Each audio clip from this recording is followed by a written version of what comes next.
আসসালামু আলাইকুম। শুভ অপরাহ্ন, সবাইকে নতুন দিনের শুভেচ্ছা। ভালো আছেন সবাই?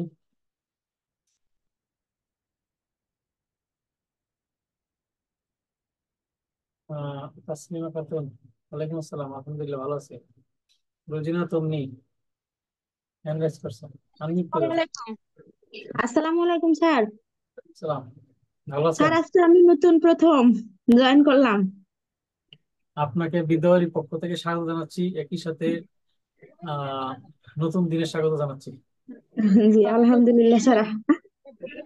আচ্ছা, আমাদের এই যে সবাই স্যার টেবিলে বেরিয়ে থাকবো। স্যার আসসালামু আলাইকুম। ওয়ালাইকুম আসসালাম। স্যার আমিও প্রথম। ভালো আছেন স্যার? আলহামদুলিল্লাহ। ওকে, তাহলে আজকে কি আমাদের প্রথম ক্লাস? জি স্যার। প্রথম ক্লাস, ওকে। তাহলে যেহেতু প্রথম ক্লাস, আমার পরিচয় দিয়ে আমরা একটু পরিচিত হইনি দ্রুত। আমার নাম হচ্ছে আনোয়ার হোসেন, আমি বর্তমানে জনতা ব্যাংকে কর্মরত আছি। আর আপনাদের সাথে বিদ্যাবাড়িতে আমাদের শ্রেষ্ঠ অনলাইন প্ল্যাটফর্ম বিদ্যাবাড়ি, এখানে বাংলা ভাষা সাহিত্য নিয়ে আলোচনা করি। আপনারা কে কোথা থেকে যুক্ত হয়েছেন একটু বললে খুশি হবো, বা এর আগে আমার ক্লাস করছেন কিনা কেউ থাকলে একটু বললে খুশি হবো। বেশ কয়েকজনকে দেখতে পাচ্ছি এরই মধ্যে। ইমা, ওকে, ওয়ালাইকুম আসসালাম। আমরা একটু দ্রুততার সাথে বলবো তো লিখতে পারি চ্যাট বক্সে কে কোন জায়গা থেকে যুক্ত হয়েছে। হ্যাঁ, মৌসুমী দেখতে পাচ্ছি, রোজিনা তন্নি, এই যে স্যার আরেকজনকে আসসালামু দেখতে আলাইকুম। পাচ্ছি। জি ওয়ালাইকুম আসসালাম। স্যার জি প্লিজ বলেন। বরিশাল থেকে বলছি। কুষ্টিয়া থেকে? স্যার বরিশাল থেকে। আচ্ছা, বরিশাল থেকে। সাউন্ড কি ঠিক স্যার আছে এখন? রংপুর জেলার পীরগঞ্জ থানা থেকে। বীরগঞ্জ থানা, হ্যাঁ। আহ, জি স্বাগত আপনাকে। জি। ওয়ালাইকুম স্যার, আমি বরগুনা জি থেকে সালাম। বলছি স্যার। জি বরগুনা থেকে, ময়মনসিংহ থেকে একজন, মাসুদুর রহমান খুলনা থেকে, স্যার আহ ফরিদপুর। রোজিনা তন্নি স্যার আমি ফরিদপুর থেকে, মৌলভীবাজার থেকে।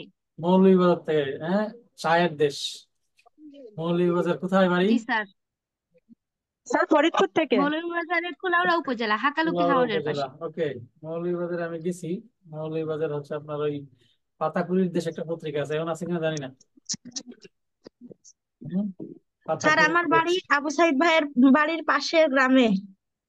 আপনাকে বীরত্ব অভিবাদন। আমাদের বীর জাতিদের, আমাদের যে আহ, বীর সন্তান যারা শহীদ হয়েছেন তাদের মধ্যে অন্যতম এবং আবু প্রথম সাইদ। আবু সাইদ। জি স্যার। অনেককে দেখতে পাচ্ছি, শাহনাজ পারভিন, শিলা আক্তার, নাজনীন, শাহিন মিয়া, এই যে অপ্পো একজনকে দেখতে পাচ্ছি, হ্যাঁ। এক স্যার আপাকে শাহনাজ ম্যাডামকে পারভীন। দেখতে পাচ্ছি। স্যার শাহনাজ পারভীন ফরিদপুর ওকে, থেকে। শাহনাজ পারভিন ফরিদপুর থেকে স্বাগত। আচ্ছা, যাদের বলি ঠিক আছে, আপনার পরিচয়টা লিখতে পারেন, হ্যাঁ। চ্যাট বক্সে লিখলে সুবিধা হয় আর কি আমাদের। স্মৃতি মন্ডল, হীরা দেখতে পাচ্ছি, শামিম। হীরা মনে হয় আপনাকে চেনা চেনা লাগছে, এর আগে একটা ক্লাস করছেন মনে হয় আমার, কোন কত কয়েকদিন আগে, হ্যাঁ। আচ্ছা, ওকে, নাম দেখে বুঝলাম আর কি, হ্যাঁ। হালিমা খাতুন, ইমা, রিদি, তারপরে দেখতে পাচ্ছি লাবণী খাতুন কুষ্টিয়া থেকে স্বাগত, কনা, তাসলিমা, শাহ, ওকে, তামান্না, নিশা, ও সুফিয়া, লিজা, যারা যারা আমার সামনে আছে নাকি সবাইকে মোটামুটি বেশ কয়েকজনকে দেখতে হচ্ছে যে নামটা একটু রিনিউ করে না। শাকিলা বরিশাল থেকে। শাকিলা কি আমাকে শুনতে পাচ্ছেন? শাকিলা, হুম, কাজী স্বর্ণা, ফাতেমা আক্তার, মাসুদুর রহমান, নাফিজ, ফাহমিদা, ইয়াসমিন, নাফিজ, ওকে, জাহিদ, রূপন্তি আহমেদ। আচ্ছা, আমার সামনে এই কয়েকজনকে আমি দেখতে পাচ্ছি, বাকিদেরকে আমি অন্য পেজে আছে হয়তো, আমি দেখতে পাচ্ছি না। সবাইকে স্বাগত জানাচ্ছি। আমের রাজধানী চাঁপাইনবাবগঞ্জ থেকে রুমিয়া, রুমি, রুমিউরা খাতুন সম্ভবত নামটা, ওকে। স্যার আমি স্যার কিন্তু আপনাকে আপনার পুরান অনেক অনেক স্টুডেন্ট। স্বাগতম। আপনার নত্যবিধান সত্যবিধান ক্লাসটা আমি শুধু রেকর্ড দেখছি, তাতে অনেকটা বুঝে গেছি। ওকে, থ্যাংক ইউ। স্যার জি, আমি কিন্তু আপনার পুরান স্টুডেন্ট, আগের ব্যাচে আপনার ক্লাস পুরা করছে আমি। ওকে, কি নাম? আবার আবার হচ্ছে মাহুয়ারি দি, আমি আবার নতুন করে আবার বাসায় বসে না থেকে ভাবলাম একটা কোর্স করে নেই, পড়া ভুলে যাচ্ছি। ওই জন্য আবার কালকে আবার এই ব্যাচে ভর্তি হয়েছে আমি কালকে। ওকে, ঠিক আছে, আপনাকে স্বাগত। তাহলে একটু বিষয় বলি, কয়েকটা বিষয় যারা হচ্ছে, আমরা যেহেতু আজকে প্রথম আর কি, হ্যাঁ। আমরা যারা এই যে বিভিন্ন নামে আছি আর কি, নিজের নামে নাই, আহ ওকে রুজিনা, ওকে থ্যাংক ইউ। যখন দেখলাম যে আপনারা এই যে নামে নাই যারা, হ্যাঁ A B C D X Y Z, যে মোবাইলের ডিজিট অনেকে চলে আসছে, এই যে গ্যালাক্সি 10, কি জানি আপনার নাম তো বলতে পারবো না, গ্যালাক্সি 10, তারপরে ইনফিনিট হট, টুয়েলভ, এই যে যারা আমরা অন্য নামে আছি আর কি, সোজা কথা, তারা যে কাজটা করবো এখনই আমরা একটু রিনেম করে বলবো। রিনেম করতে লিভ নিতে হবে না। আপনার ওই যে মোবাইলে দেখেন বা যে যেখান থেকে জুমে, এখানে নিচের দিকে দেখেন পার্টিসিপেন্ট একটা অপশন আছে, পার্টিসিপেন্ট। পার্টিসিপেন্টস অপশনের মধ্যে ক্লিক করলে সবার উপরে আপনার নামটা দেখাবে। পার্টিসিপেন্ট অপশনে ক্লিক করলে সবার উপরে আপনার নামটা দেখাবে, দেখেন সবার নাম ঠিক দেখা যাচ্ছে কিনা। পার্টিসিপেন্ট অপশনে ক্লিক করলে সবার উপরে আপনার নামটা থাকবে। ওইখানে যদি আপনার নামটা ঠিক না থাকে, সেক্ষেত্রে ওই নামের উপরে ক্লিক করলে রিনেম অপশন আসবে, সেখানে আপনার নামটা যথাযথভাবে লিখে লিখে ফেলবেন, তাহলে রিনেম হয়ে যাবে আর কি। হ্যাঁ, নাম না থাকলে মানে কেউ যদি কোনো প্রশ্ন করতে চান বা কথা বলতে চান, সেক্ষেত্রে অসুবিধা হয়। ওকে, আর একটা বিষয় বলি, সেটা হচ্ছে আজকে আমাদের 1 নম্বর ক্লাস, সেই জন্য প্রথম ক্লাসে আমার ক্লাসে কিছু বিষয় থাকে। 1 নম্বর বিষয় হচ্ছে যে আমরা যাদেরকে আনমিউট করে রাখছি, অযথা কেউ আনমিউট থাকবেন না, নিজে নিজে মিউট হয়ে যাবেন। আর আনমিউট থাকা অবস্থায় সাইড টক করবেন না। হ্যাঁ, তাহলে বাকি যারা আমরা আছি পার্টিসিপেন্টস, আমাদের জন্য অসুবিধা হয় এটা। এটা হচ্ছে 1 নম্বর বিষয়। আর দেখা গেল যে আনমিউট থেকে অনেকে আছে, হ্যাঁ, বাসায় ঝগড়াঝাটি করে। হাজবেন্ড ওয়াইফ একদিনে ক্লাসে এরকম হয়েছে আর কি, আনমিউট অবস্থায় হাজবেন্ড ওয়াইফ ঝগড়া করতেছে, সবাই শুনে ফেলছে। তো বাসায় সবার বাসায় কম বেশি ঝগড়াঝাটি হয়। হ্যাঁ, কিন্তু এটা তো আর ঘরের কথা পরকে শুনে লাভ আছে, বাকিদেরকে শোনা দরকার নেই। এই জন্য কথা বলার সময় আমরা হচ্ছে আনমিউট হব, আর বাকি সময় মিউট থাকবো। 2 নম্বর বিষয় হচ্ছে খাতা কলম লাগবে। অবশ্যই সবাই আমার ক্লাসে খাতা কলম লাগবে, লিখতে হবে, হ্যাঁ প্রচুর লিখতে হবে, সুতরাং খাতা কলম রেডি সামনে নিয়ে বলবেন।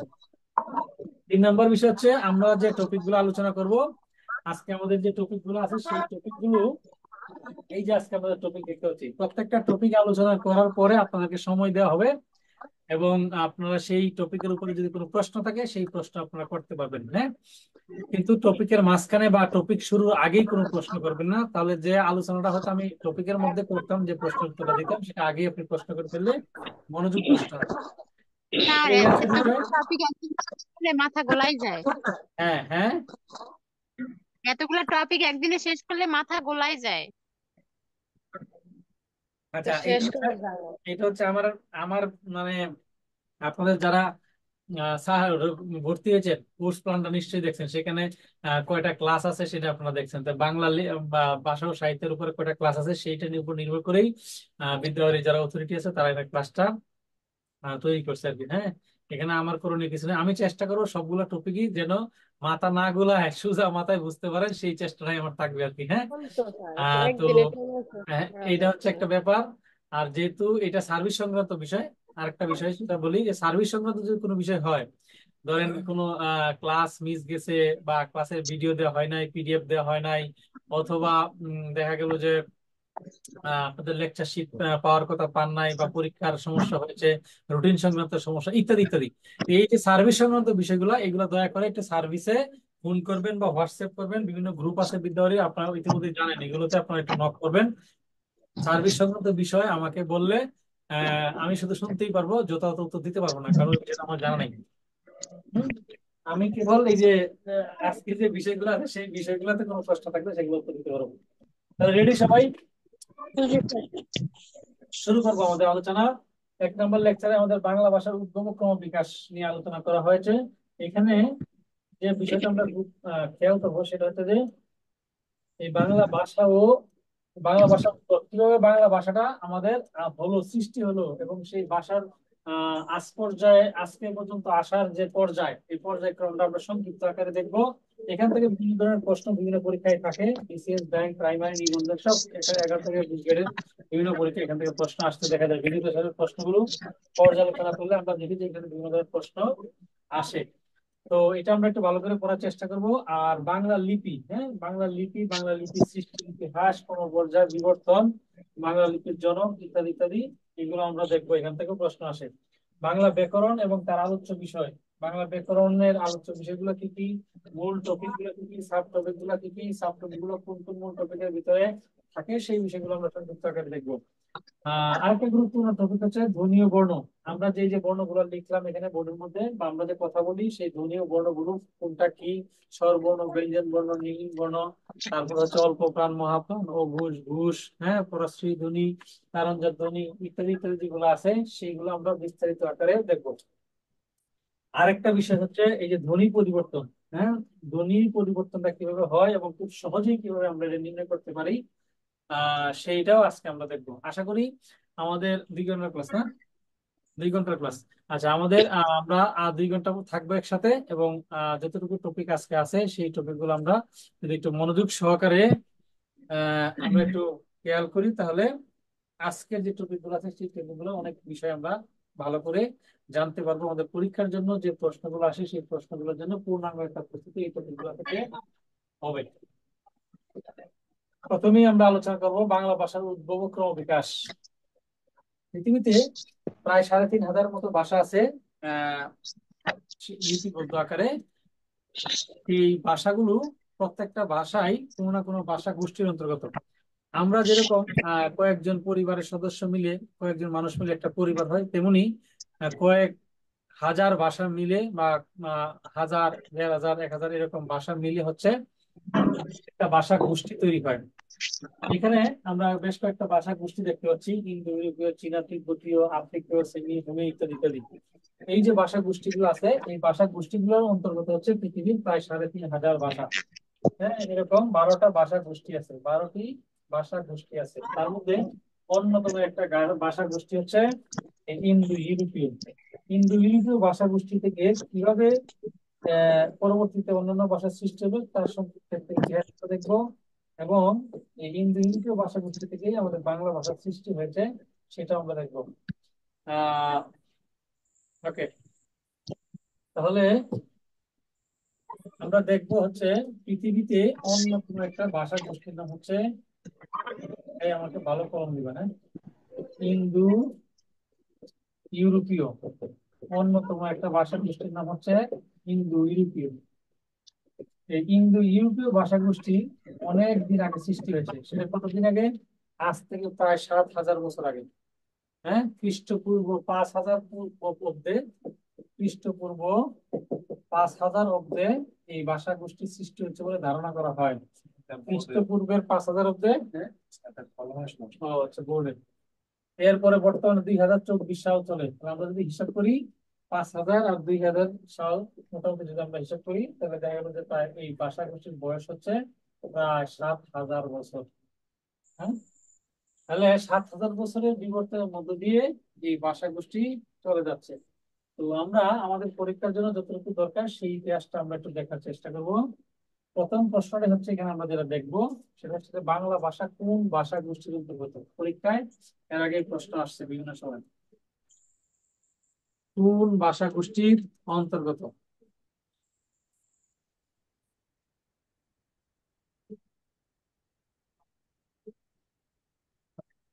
বাংলা ভাষা কোন ভাষা গোষ্ঠীর অন্তর্গত? তাহলে আমরা বললাম একটু আগে যে বাংলা ভাষাটা হচ্ছে এই ইন্দো ইউরোপীয় ভাষা গোষ্ঠীর অন্তর্গত।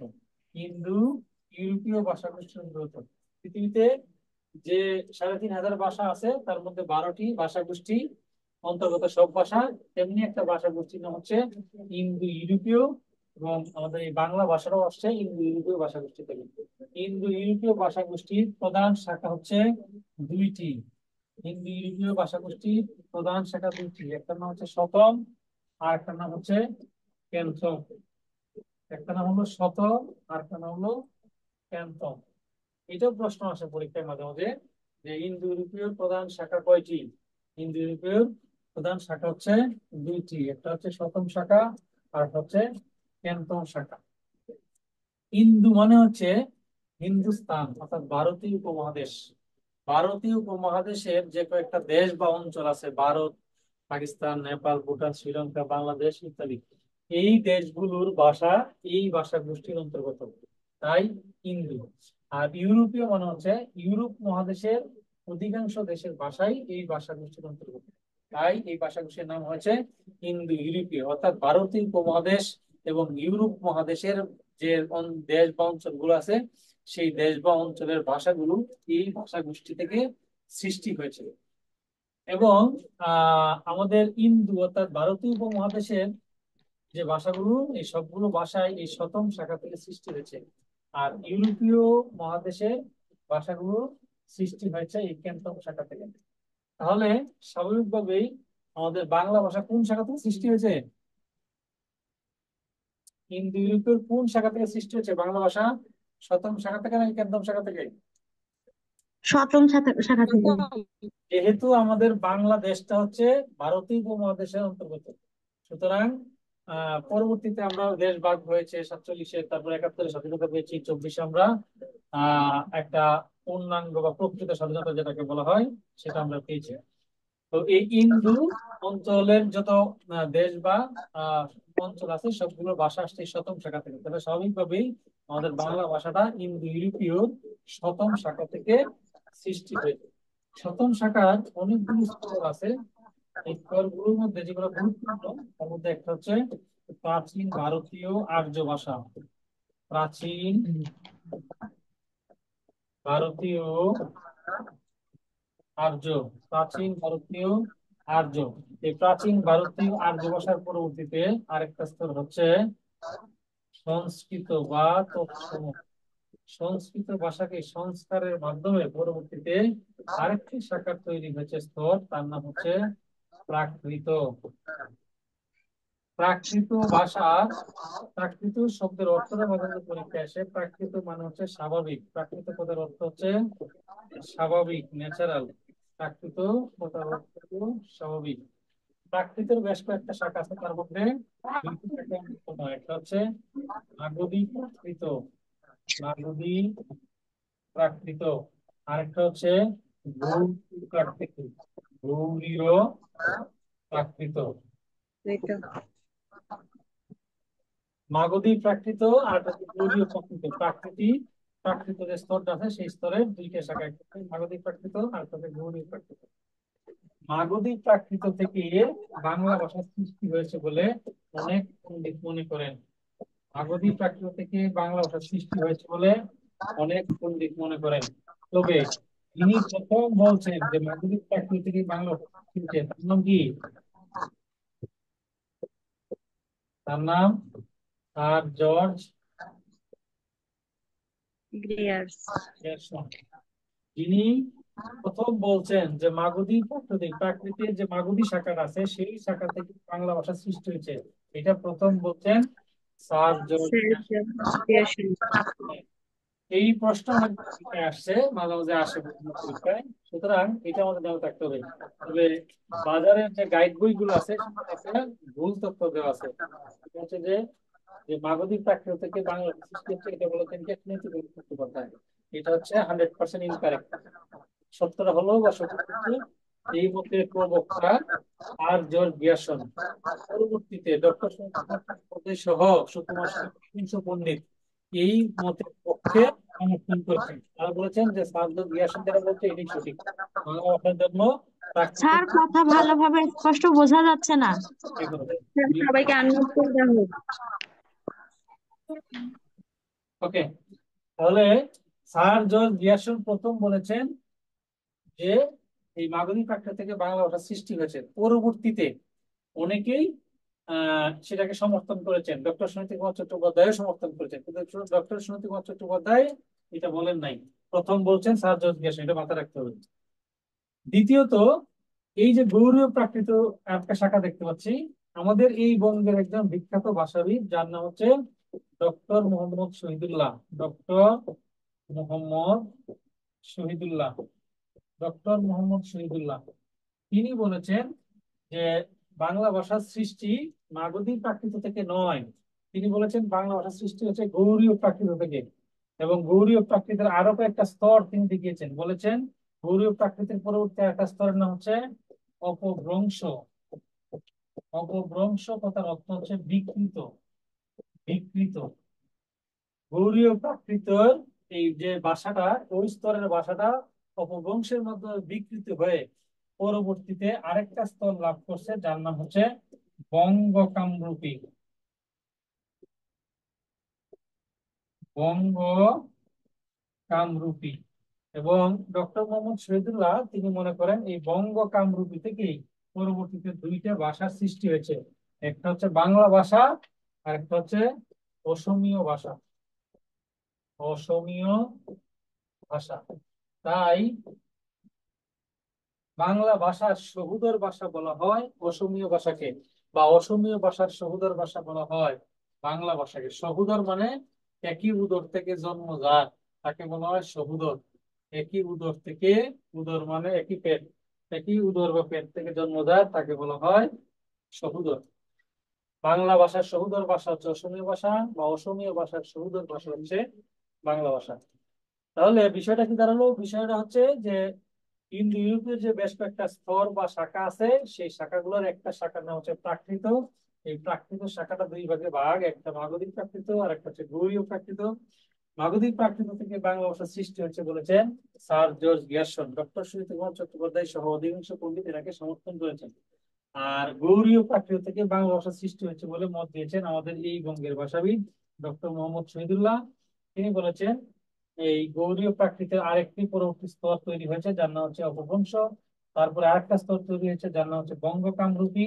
এই বঙ্গ কামরূপী থেকে দুইটা ভাষার সৃষ্টি হয়েছে বলে শহীদুল্লাহ মনে করেন, একটা হচ্ছে বাংলা ভাষা আর একটা হচ্ছে অসমীয় ভাষা। এবং এই বাংলা ভাষার সৃষ্টির বয়স কত, এটাও মাঝে মধ্যে বিভিন্ন পরীক্ষায় আসে। আমাদের এই মাগধী প্রাকৃতের পক্ষে যারা মত দিয়েছেন, অর্থাৎ sir George Grierson, doctor Suniti Kumar Chattopadhyay এবং সুকুমার সেন সহ অধিকাংশ পণ্ডিত, তারা বলছেন এই ভাষাটা 950 থেকে 1200 খ্রিস্টাব্দের কোনো একটা সময়ে, 950 থেকে 1200 খ্রিস্টাব্দের কোনো একটা সময় এই ভাষার সৃষ্টি হয়েছে। তাহলে এখন চলে কত, 2024 সাল। যদি 2000 সাল ধরি, তাহলে মোটামুটি এই ভাষার বয়স হচ্ছে 1000 বছর। 1000 বছর। হ্যাঁ। আর আমাদের এই বঙ্গের ভাষাবিদ ডক্টর মোহাম্মদ শহীদুল্লাহ তিনি বলেছেন যে এই বাংলা ভাষাটা 650 থেকে 1200 খ্রিস্টাব্দের কোন একটা সময়ে সৃষ্টি হয়েছে। 650 থেকে 1200, 650 থেকে 1200 বলছে যে ডক্টর মোহাম্মদ শহীদুল্লাহ। আর স্যার জর্জ গ্যারসন, সুনীত কুমার চট্টোপাধ্যায় তারা বলছেন 950 থেকে 1200। এখন কথা হচ্ছে স্যার যদি পরীক্ষায় আসে যে বাংলা ভাষার বয়স কত, 950 থেকে 1200 হিসাব করলে মোটামুটি 1000 বছর হয়। 650 থেকে 1200 হিসাব করলে প্রায় 1500 বছর হয়, যদি 650কে আমরা মার্জিন টাইম ধরি। সেক্ষেত্রে আমাদের মনে রাখতে হবে যে সব পণ্ডিতই ধরে নিছে একটা এভারেজ হিসাব। তারা বিংশ শতাব্দীতে তারা মোটামুটি যারা উল্লেখযোগ্য বৈয়াকরণ ছিলেন, তারা বলেছেন যে মোটামুটি বাংলা ভাষার বয়স হিসাব করলে 1000 বছর হয় বিংশ শতাব্দী পর্যন্ত। তাহলে পরীক্ষায় আসলে এরকমই। বাট যদি নাম ধরে বলা হয় যে স্যার জর্জ গ্যারসনের মতে, বা ডক্টর সুনীত কুমার চট্টোপাধ্যায়ের মতে, বা সুনীত কুমার সেনের মতে বাংলা ভাষার বয়স কোন শতাব্দী, বাংলা ভাষা সৃষ্টি হয়েছে কোন শতাব্দীতে, তাহলে অপশন যেমন এটা থাকবে, এটা দিতে হবে উত্তর 950 থেকে 1200। আর যদি শহীদুল্লাহর নাম দিয়ে থাকে, ডক্টর মোহাম্মদ শহীদুল্লাহর মতে বাংলা ভাষা সৃষ্টি হয়েছে কখন, 650 থেকে 1200। যদি কারো নাম দিয়ে না থাকে, শহীদুল্লাহর নামও নাই, সুনীত কুমারের নামও নাই, গিয়াসের নামও নাই, কারো নাম যদি না থাকে, কিন্তু অপশনে দেখা গেল 950 আছে, 1200, 950 আছে, 650 আছে, দুইটাই আছে। 950 থেকে 1200, 650 থেকে 1200 যদি দুইটাই থাকে, তাহলে সঠিক উত্তর দেবো আমরা এই 950 থেকে 1200, কারণ অধিকাংশ পণ্ডিতের মত হচ্ছে এটা। তাহলে মোটামুটি ভাবে বাংলা ভাষা সৃষ্টির যে ইতিহাসটা, এটা হচ্ছে একটা সংক্ষিপ্ত ইতিহাস আমরা দেখলাম। যদি এই বিষয়ে কারো কোনো প্রশ্ন থাকে আমরা বলতে পারি এখন। হ্যাঁ, এই যে বাংলা ভাষা সৃষ্টির সংক্ষিপ্ত ইতিহাসটা আমরা ক্লিয়ার কিনা। মৌসুমী হ্যান্ড রাইজ করছে, কিছু বলবো মনে হয় আমি। আমরা কি বুঝতে পারছি পরিষ্কার ভাবে সবাই?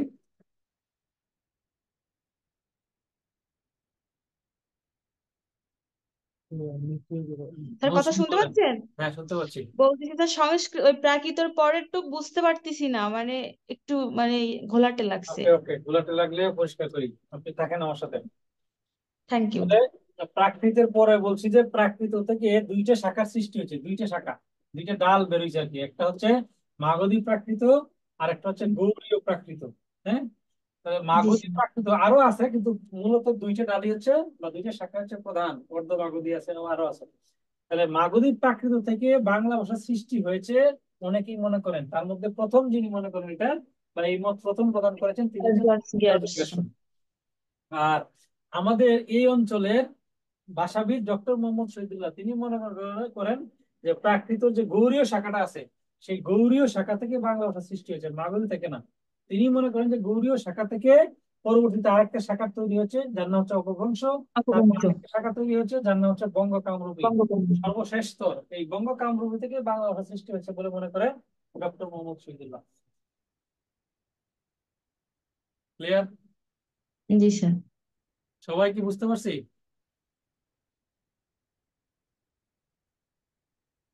আমরা কি সবাই বুঝেছি? দু একজন লেখেন, তাহলে ধরে নিব হ্যাঁ বাকিরা বুঝতে পারছে।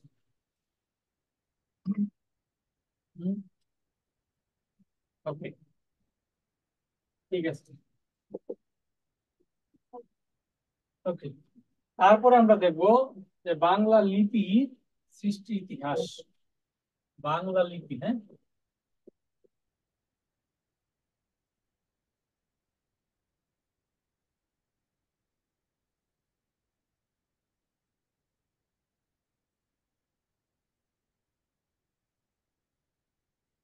বাংলা লিপি বাংলা ভাষার মতোই ক্রমান্বয়ে তৈরি হয়েছে।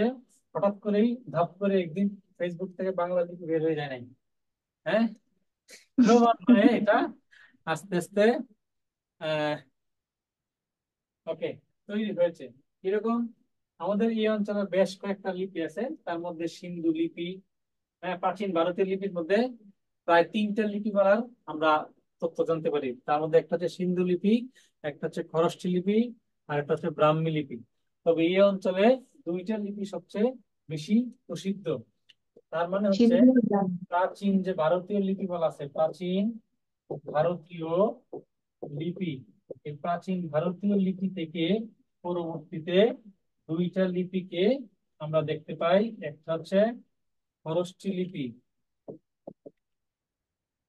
খরষ্ঠী লিপি, আর একটা হচ্ছে ব্রাহ্মী লিপি, ব্রাহ্মী লিপি। লিপিটা কবে সৃষ্টি হয়েছে এটার কোনো ধারণা নাই বা আজ পর্যন্ত আবিষ্কৃত হয়নি যে লিপিগুলো আসলে প্রাচীন ভারতের লিপিগুলো আসলে কবে বিবর্তিত হয়েছে বা কবে এদের সৃষ্টি ইতিহাস এরকম নির্দিষ্ট কোনো টাইম ফ্রেম এখনো বৈয়াকরণিকগণ বের করতে পারেন নাই। তো ধারণা করা যায় যে খুব প্রাচীন সময়ে এই অঞ্চলে যে লিপিগুলো ছিল তার মধ্যে অন্যতম হচ্ছে খরষ্ঠী লিপি আর হচ্ছে ব্রাহ্মী লিপি। খরষ্ঠী লিপির বৈশিষ্ট্য হচ্ছে এটা ডান দিক থেকে লিখে বাম দিকে যেতে হয়। ডান দিক থেকে লিখে আমরা কি করি, আমরা বাম দিক থেকে লিখে লিখে ডান দিকে যাচ্ছি। আর খরষ্ঠী লিপি হচ্ছে ডান দিক থেকে লিখে লিখে বাম দিকে যেতে হয়, ডান দিক থেকে লিখে লিখে বাম দিকে যেতে হয়। আর এই ব্রাহ্মী লিপিটার বৈশিষ্ট্য হচ্ছে বাম দিক থেকে লিখে লিখে ডান দিকে যেতে হয়। এটা পরীক্ষা কিন্তু আসে মাঝে মাঝে, হ্যাঁ, বাম দিক থেকে লিখে ডান দিকে যেতে হয়, বাম দিক থেকে ডানে যেতে হয়। এবং এই ব্রাহ্মী লিপি এটাকে বলা হয় মৌলিক লিপি। মৌলিক, এই লিপিটা অন্য কোনো লিপির সংস্পর্শে তৈরি হয় নাই, তাই এটাকে বলা হয় মৌলিক লিপি। মৌলিক লিপি। প্রাচীন ভারতীয় লিপির তেমন ইতিহাস না জানা গেলেও ব্রাহ্মী লিপির মোটামুটি একটা ইতিহাস তৈরি হয়েছে। ধারণা করা হয় যে মৌর্য সম্রাট অশোকের সময় খ্রিস্টপূর্ব 3য় শতকে, খ্রিস্টপূর্ব মানে খ্রিস্টাব্দ শুরু হওয়ার আরো 300 বছর আগে, খ্রিস্টপূর্ব 3য় শতকে, খ্রিস্টপূর্ব 3য় শতকে মৌর্য সম্রাট অশোকের শাসনামলে, মৌর্য সম্রাট অশোকের শাসনামলে ব্রাহ্মী লিপির প্রচলন ছিল বলে আমাদের বগুড়ায় প্রাপ্ত প্রত্নতত্ত্বে জানা যায়। তাহলে এখানে আমরা একটা তথ্য পাই যে খ্রিস্টপূর্ব 3য় শতকে মৌর্য সম্রাট অশোকের শাসনামলে ব্রাহ্মী লিপির প্রচলন ছিল। পরবর্তীতে এই ব্রাহ্মী লিপিটা আরো বিভিন্ন লিপিতে বিভক্ত হয়ে যায় এবং আহ শেষ মুহূর্তে এসে প্রধান 3টে ভাগে বিভক্ত হয়। ব্রাহ্মী লিপি, যার একটা ভাগ হচ্ছে পশ্চিমা ভারতীয় লিপি, পশ্চিমা ভারতীয় লিপি, যার অপর নাম হচ্ছে সারদা। পশ্চিমা ভারতীয় লিপি, যার নাম হচ্ছে সারদা। মধ্য ভারতীয় লিপি, যার নাম হচ্ছে নাগর। পূর্ব ভারতীয় লিপি, যার নাম হচ্ছে কুটিল। তাহলে ব্রাহ্মী লিপি প্রধান তিনটে শাখায় বিভক্ত হয়। একটা হচ্ছে পশ্চিম ভারতীয় লিপি, যার নাম সারদা। ভারতের যে পশ্চিম অঞ্চল, পাঞ্জাব, কাশ্মীর, এই সমস্ত অঞ্চলের ভাষাগুলো আসছে এই সারদা শাখা থেকে। হ্যাঁ, সাউন্ড কম কেন? সাউন্ড কি কম? সাউন্ড কি ঠিক আছে? সাউন্ড? জি স্যার, ঠিক আছে। আচ্ছা, সাকিনা বলছে সাউন্ড কম, আপনি নিজে একটু বাড়ায় নেন। তারপরে মধ্য যে ভারতীয় অঞ্চল, অর্থাৎ মহারাষ্ট্র, মধ্যপ্রদেশ, এই সমস্ত অঞ্চলের লিপি বা বর্ণগুলো আসছে এই নাগর শাখা থেকে। আর ভারতের যে পূর্বাঞ্চল, পূর্বাঞ্চলে কি আছে? পশ্চিমবঙ্গ আর আমাদের বর্তমান বাংলাদেশ। ভারতের পূর্বাঞ্চলের লিপি অর্থাৎ বর্ণগুলো আসছে এই কুটিল শাখা থেকে। সুতরাং আমাদের এই বাংলা লিপিটা আসছে কোন শাখা থেকে? কুটিল বাংলা শাখা। লিপি আসছে হচ্ছে এই কুটিল শাখা থেকে। পশ্চিমা ভারতীয় লিপির একটা শাখা হচ্ছে ব্রাহ্মী লিপি। পরীক্ষার মাধ্যমে প্রশ্ন আসে, বাংলা লিপি কোন শাখা থেকে সৃষ্টি হয়েছে, বা বাংলা লিপির আদি শাখার নাম কি? বাংলা লিপির আদি শাখা বা মূল শাখা হচ্ছে ব্রাহ্মী লিপি। ব্রাহ্মী। ব্রাহ্মী লিপির পরবর্তীতে যে আরেকটা শাখা আছে, তিনটা শাখার মধ্যে একটা শাখা কুটিল, সেই কুটিল শাখা থেকে বাংলা লিপির সৃষ্টি হয়েছে। কুটিল শব্দের অর্থ হচ্ছে জটিল। কুটিল শব্দের অর্থ হচ্ছে জটিল। অন্যান্য যে লিপিগুলো আছে বা বর্ণগুলো আছে, সেই বর্ণের তুলনায় আমাদের বাংলা লিপিটার আকার, আকৃতি বা এটার যে উচ্চারণ, এগুলো বেশ জটিল। আমরা এখন যত সহজভাবে দেখি ও আ ক খ, সেগুলো এত সহজ ছিল না আগে। সেগুলো ছিল হচ্ছে একটু অন্য রকমের। সুতরাং আমরা এখন হয়তো সহজভাবে দেখি, এগুলো আস্তে আস্তে রিসিভ করা হয়েছে আর কি। হ্যাঁ, এই হচ্ছে ব্যাপার। তাহলে যেটা মাথায় রাখতে হবে সেটা হচ্ছে যে প্রাচীন ভারতীয় লিপির প্রধান শাখা দুইটা, একটা হচ্ছে খরস্থ লিপি। খরস্থ লিপির বৈশিষ্ট্য কি? ডান দিক থেকে লিখে বামে যেতে হয়। আর একটা হচ্ছে ব্রাহ্মী লিপি। ব্রাহ্মী লিপিটা কোন ব্রাহ্মী লিপি শাসনামলে ডান প্রচলন দিকে। ছিল? খ্রিস্টপূর্ব তৃতীয় শতকে মৌর্য সম্রাট অশোকের শাসনামলে ব্রাহ্মী লিপির প্রচলন ছিল। এইটার নিদর্শন কোথায় পাওয়া যায়? বগুড়ার মহাস্থানগড়ে। আর এটার বৈশিষ্ট্য কি? এটা বাম দিক থেকে লিখে লিখে ডান দিকে যেতে হয়। এটাকে বলা হয় মৌলিক লিপি। এবং পরবর্তীতে এটা বিভক্ত হয়ে তিনটে ভাগে ভাগ হয়। একটা হচ্ছে সারদা, নাগর, কুটিল। ব্রাহ্মী লিপির কুটিল শাখা থেকেই এই বাংলা লিপির সৃষ্টি হয়েছে। সৃষ্টি হচ্ছে।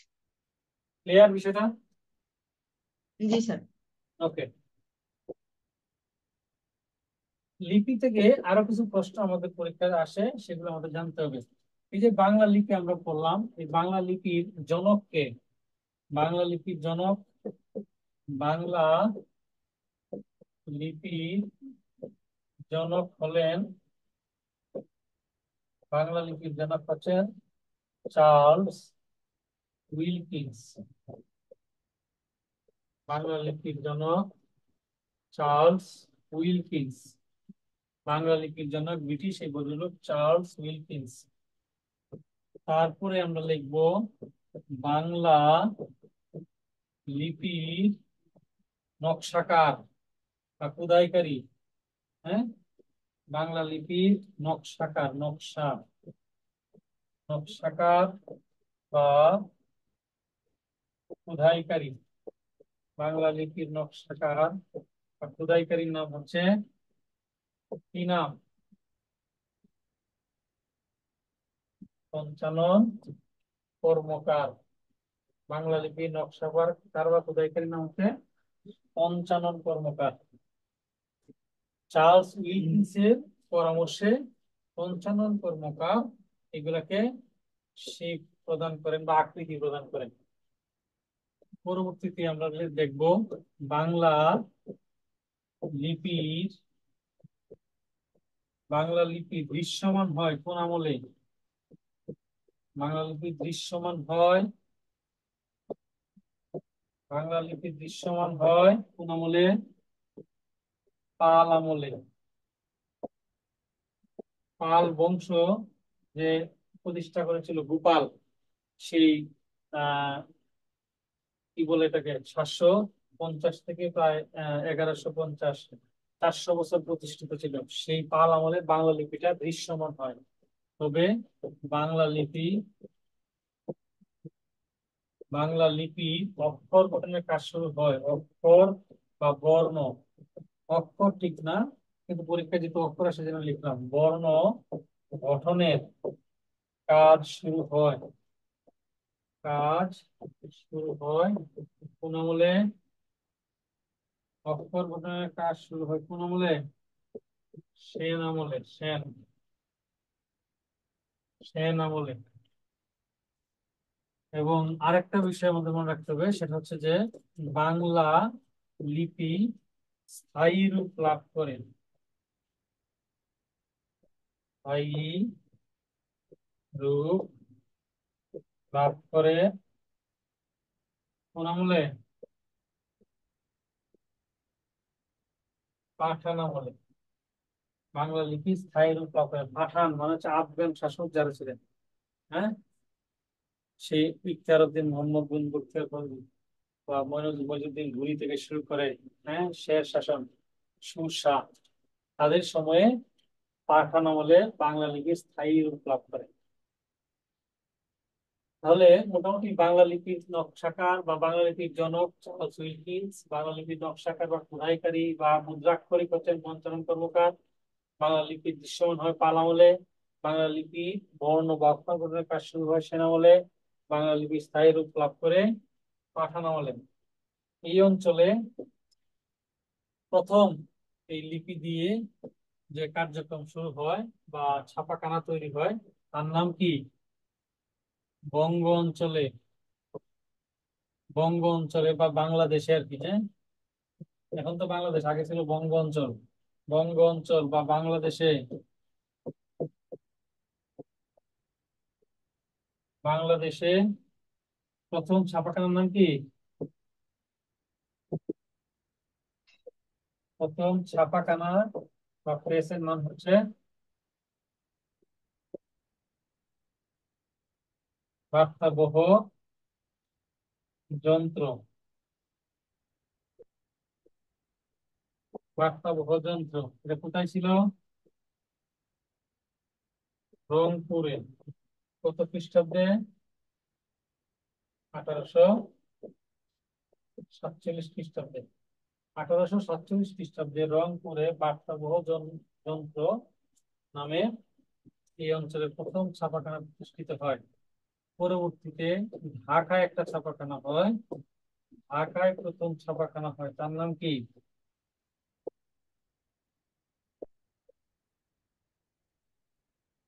ঢাকার প্রথম ছাপাখানার নাম হচ্ছে বাংলা প্রেস। ঢাকার প্রথম ছাপাখানার নাম হলো বাংলা প্রেস। এটা প্রতিষ্ঠিত হয়েছিল 1860 খ্রিস্টাব্দে। 1860 খ্রিস্টাব্দে বাংলা প্রেস নামে ঢাকায় প্রথম ছাপাখানা হয়, এবং এখান থেকে প্রথম যে বইটা ছাপা হয় বা বের হয় তার নাম কি? হম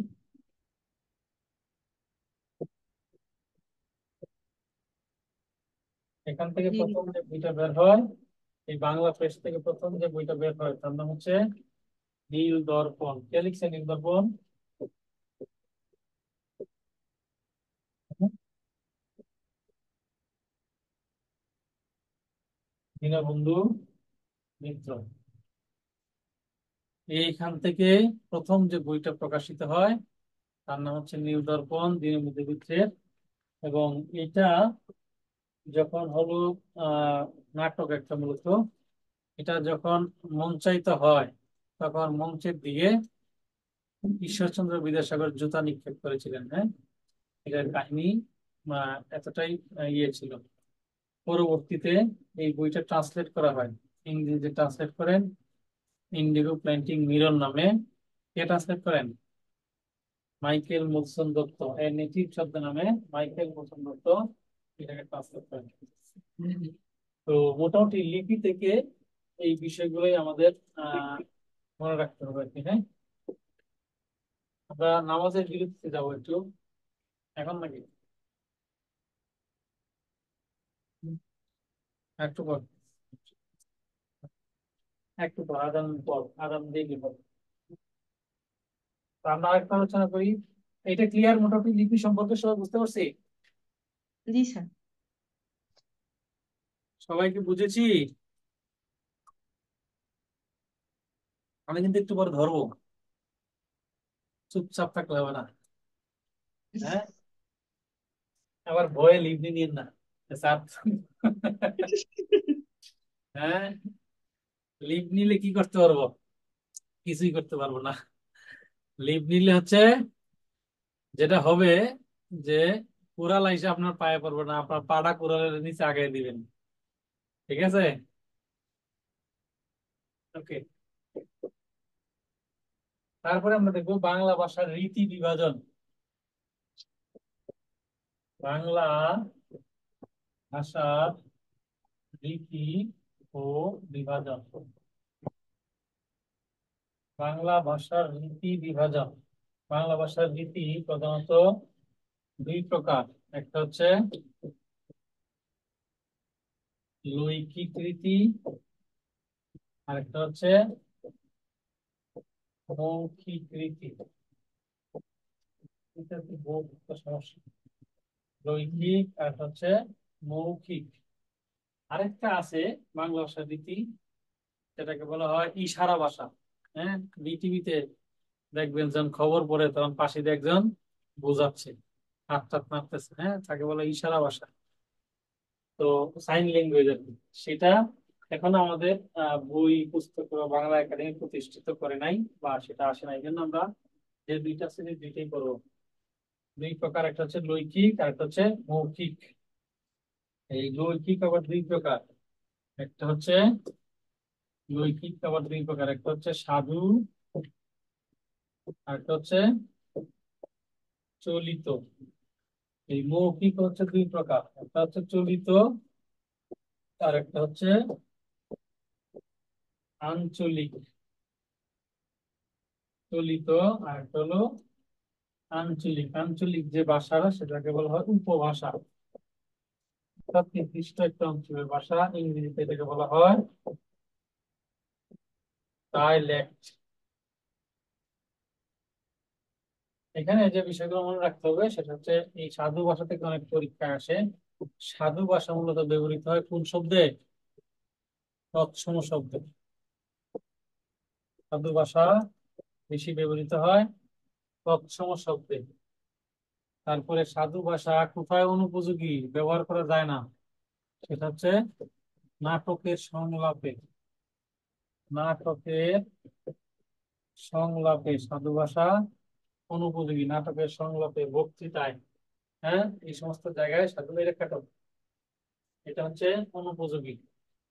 আর সাধু ও চলিত ভাষার পার্থক্য কোন পদে বেশি? মানে যে পদ আছে, বিশেষ্য, বিশেষণ, সর্বনাম, অব্যয়, ক্রিয়া, হ্যাঁ, এগুলোর মধ্যে সাধু ও চলিত ভাষা কোন পদে বেশি? সেটা হচ্ছে সর্বনাম ও ক্রিয়াপদে। সর্বনাম ও ক্রিয়াপদে পার্থক্য বেশি। সর্বনাম ও ক্রিয়াপদে পার্থক্য বেশি। হ্যাঁ, আর চলিত রীতিতে কোন শব্দ বেশি ব্যবহৃত হয়? সেটা হচ্ছে তদ্ভব শব্দ। তদ্ভব রীতি কোন শব্দ বহুল? তদ্ভব শব্দ বহুল। চলিত রীতিতে নাটকের সংলাপ বা বক্তৃতায় চলিত রীতিটা ব্যবহার করা হয়। আঞ্চলিক বা উপভাষার মধ্যে বিভিন্ন অঞ্চলের ভাষা রয়েছে, যেমন সিলেটের ভাষা, বরিশালের ভাষা, ময়মনসিংহের ভাষা, রংপুরের ভাষা। আর নির্দিষ্ট একটা এলাকার ভাষাকে বলা হয় আঞ্চলিক ভাষা, উপভাষা। তাহলে বাংলা ভাষার রীতি ও বিভাজন থেকে আমরা দেখলাম যে বাংলা ভাষার রীতি দুই ধরনের মূলত, একটা হচ্ছে লৈখিক রীতি আর একটা হচ্ছে মৌখিক রীতি। লৈখিক আবার দুই প্রকার, একটা হচ্ছে সাধু আর একটা হচ্ছে চলিত রীতি। সাধু ভাষা সবচেয়ে বেশি ব্যবহৃত হয় তৎসম শব্দে, আর সাধু ভাষা অনুপযোগী কোথায়? নাটকের সংলাপে, বক্তৃতায় অনুপযোগী। সাধু ভাষা আর চলিত ভাষার পার্থক্য কোন পদে বেশি? পার্থক্য হচ্ছে সর্বনাম ও ক্রিয়াপদে। পার্থক্য সর্বনাম ও ক্রিয়াপদে। আর চলিত ভাষা কোন শব্দ বহুল? তদ্ভব শব্দ বহুল। চলিত ভাষায় নাটক, বক্তৃতা, সংলাপ, সংবাদ উপস্থাপন ইত্যাদিতে ব্যবহৃত হয়। আর আঞ্চলিক ভাষা নির্দিষ্ট ছোট ছোট যে অঞ্চল আছে, একটা দুইটা বা একাধিক জেলা নিয়ে, সেগুলো হচ্ছে আঞ্চলিক ভাষা। প্রধান ভাষা নয়, একবার পরীক্ষা প্রশ্ন ছিল, নিচের কোনটি প্রধান ভাষা নয়? লৈকিক, মৌখিক, সাধু, আঞ্চলিক। আঞ্চলিক ভাষা প্রধান ভাষা নয়। তো মোটামুটি এই হচ্ছে ব্যাপারের কাছে। একজন বললো যে আজান দিচ্ছে। আচ্ছা, আজান দিলেও আমরা, যেহেতু আমরা এখানে বাংলাদেশের বিভিন্ন জায়গা থেকে আসি আর কি, হ্যাঁ, তো সেই জন্য আমরা আমরা অ্যাকচুয়াল টাইমটা দেবো ঢাকার টাইম, যেটা হ্যাঁ 5-10 মিনিট এদিক সেদিক হয় ঢাকার সাথে, তাহলে আমরা এইখানকার টাইম নিয়ে আমি নামাজ পড়বো। সেক্ষেত্রে আমরা এখানে আদান করে তারপরে আমরা ব্রেকে যাবো। তো রীতি বিভাজনটা বুঝতে পারছি সবাই?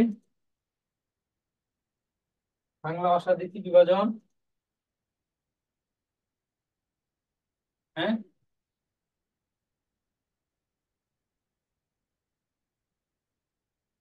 আচ্ছা, বিরতি দিলে তো আমার লস নাই, লস আপনাদের।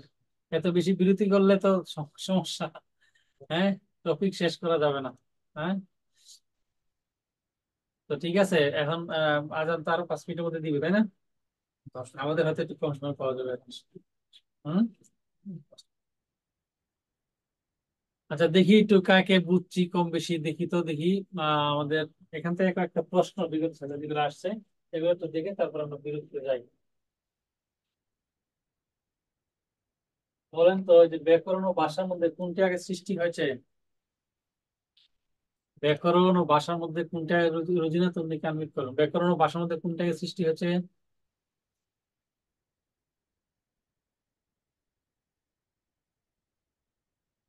ভাষা, হ্যাঁ। মানে প্রশ্ন হচ্ছে এরকম, ডিম আগে নাকি মুরগি আগে?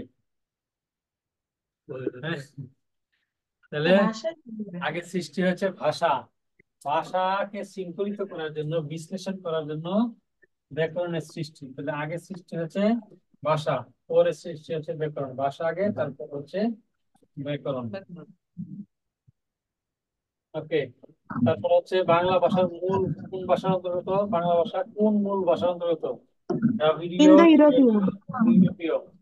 স্যার ইন্দো ইউরোপীয়। ইন্দো ইউরোপীয় স্যার।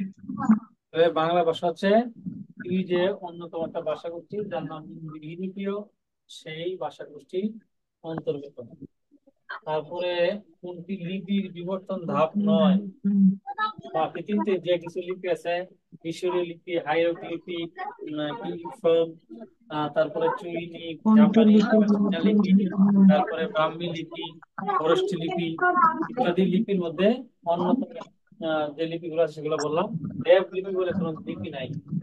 দেবলিপি। দেব লিপিটা হচ্ছে লিপি বিবর্তনের ধাপ। দেবলিপি। বাংলা ভাষার উৎপত্তি মাগধী প্রাচ্য থেকে, মাগধী বাংলা যদি এখানে রস্মিকা দেবী হবে না।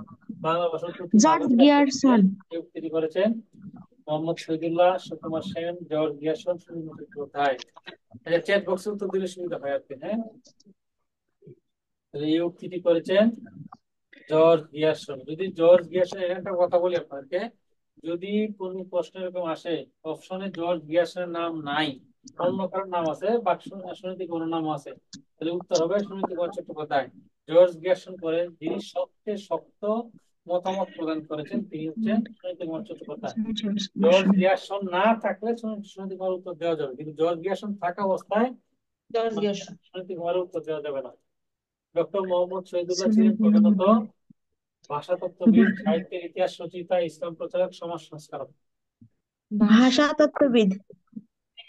ডক্টর মোহাম্মদ শহীদুল্লাহ এই ভাষাতত্ত্ববিদ, সাহিত্যের ইতিহাস রচনা করেছেন, ইসলাম প্রচারক করেছেন, সমাজ সংস্কারক, তার বিভিন্ন অবদান রয়েছে। তবে তিনি প্রধানত কি ছিলেন, মূলত কি ছিলেন? হ্যাঁ, এখানে বলছেন তিনি প্রধানত কি ছিলেন। যেমন আমরা যদি কবি শামসুর রহমানের কথা বলি, শামসুর রহমান কবিতা লিখছেন, হ্যাঁ, 65টা বই লিখছে, অসংখ্য কবিতা, উপন্যাসও লিখছে, প্রবন্ধ লিখছে, গল্প লিখছে, কিন্তু তাকে মূলত বলা হয় কি কবি, প্রধানত মূলত কবি। তাহলে তিনিও অনেকগুলো গুণের অধিকারী বা প্রতিভার অধিকারী ছিলেন, কিন্তু তাকে বলা হয় মূলত ভাষা তত্ত্ববিদ। একাধারে তিনি প্রায় 24টা ভাষা জানতেন, 24টা ভাষা লিখতে পারতেন, বুঝতে পারতেন এবং বুঝতে জানতেন। পরের প্রশ্ন হচ্ছে ডক্টর মোহাম্মদ শহীদুল্লাহর মতে বাংলা ভাষার উৎপত্তি কোন প্রাকৃত স্তর থেকে? এই দেখেন নাম দিয়ে দিচ্ছে। গৌড়ীয় প্রাকৃত। হচ্ছে ডক্টর মোহাম্মদ শহীদুল্লাহর মতে বাংলা ভাষার উৎপত্তি কোন প্রাকৃত স্তর থেকে? মাগধী প্রাকৃত, গৌড়ীয় প্রাকৃত, মহারাষ্ট্র প্রাকৃত, অর্ধ মাগধী প্রাকৃত।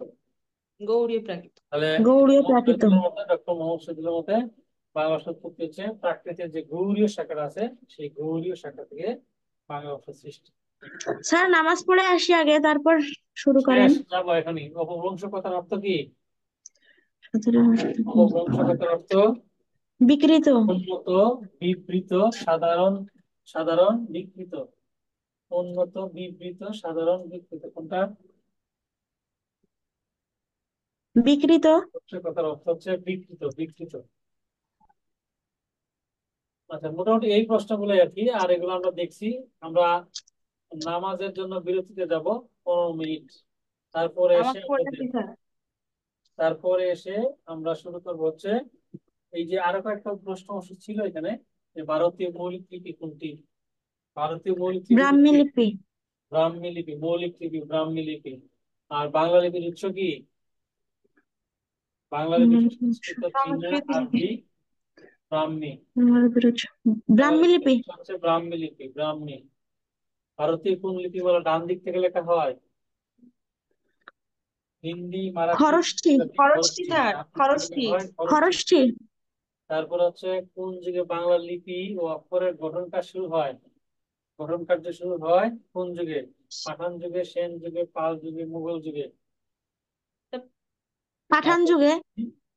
অক্ষরের গঠন কার্য শুরু হয় সেন যুগে। সেন, পাঠান যুগে হচ্ছে স্থায়ী রূপ লাভ করে। এই যে পরের প্রশ্নটাই আছে, স্থায়ী রূপ লাভ করে হচ্ছে এই পাঠান। পাঠান যুগে। তো বিরতির পরে এসে আমরা বাংলা ব্যাকরণ সৃষ্টির ইতিহাস এবং বাংলা ব্যাকরণের অন্যান্য যে বিষয়গুলো আছে বাকি টপিকগুলো আমরা দেখবো। এখন হচ্ছে কত বাজে? 57 বাজে না? 15 মিনিট অর্থাৎ আমরা মোটামুটি হচ্ছে হ্যাঁ 7:15, 7:15 আমরা শুরু করবো। ওকে, সবাই জয়েন করবেন।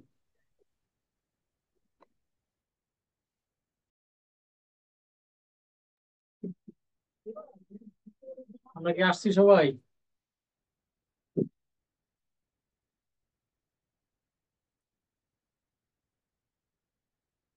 শুরু করা যায়? জি স্যার, আসছি।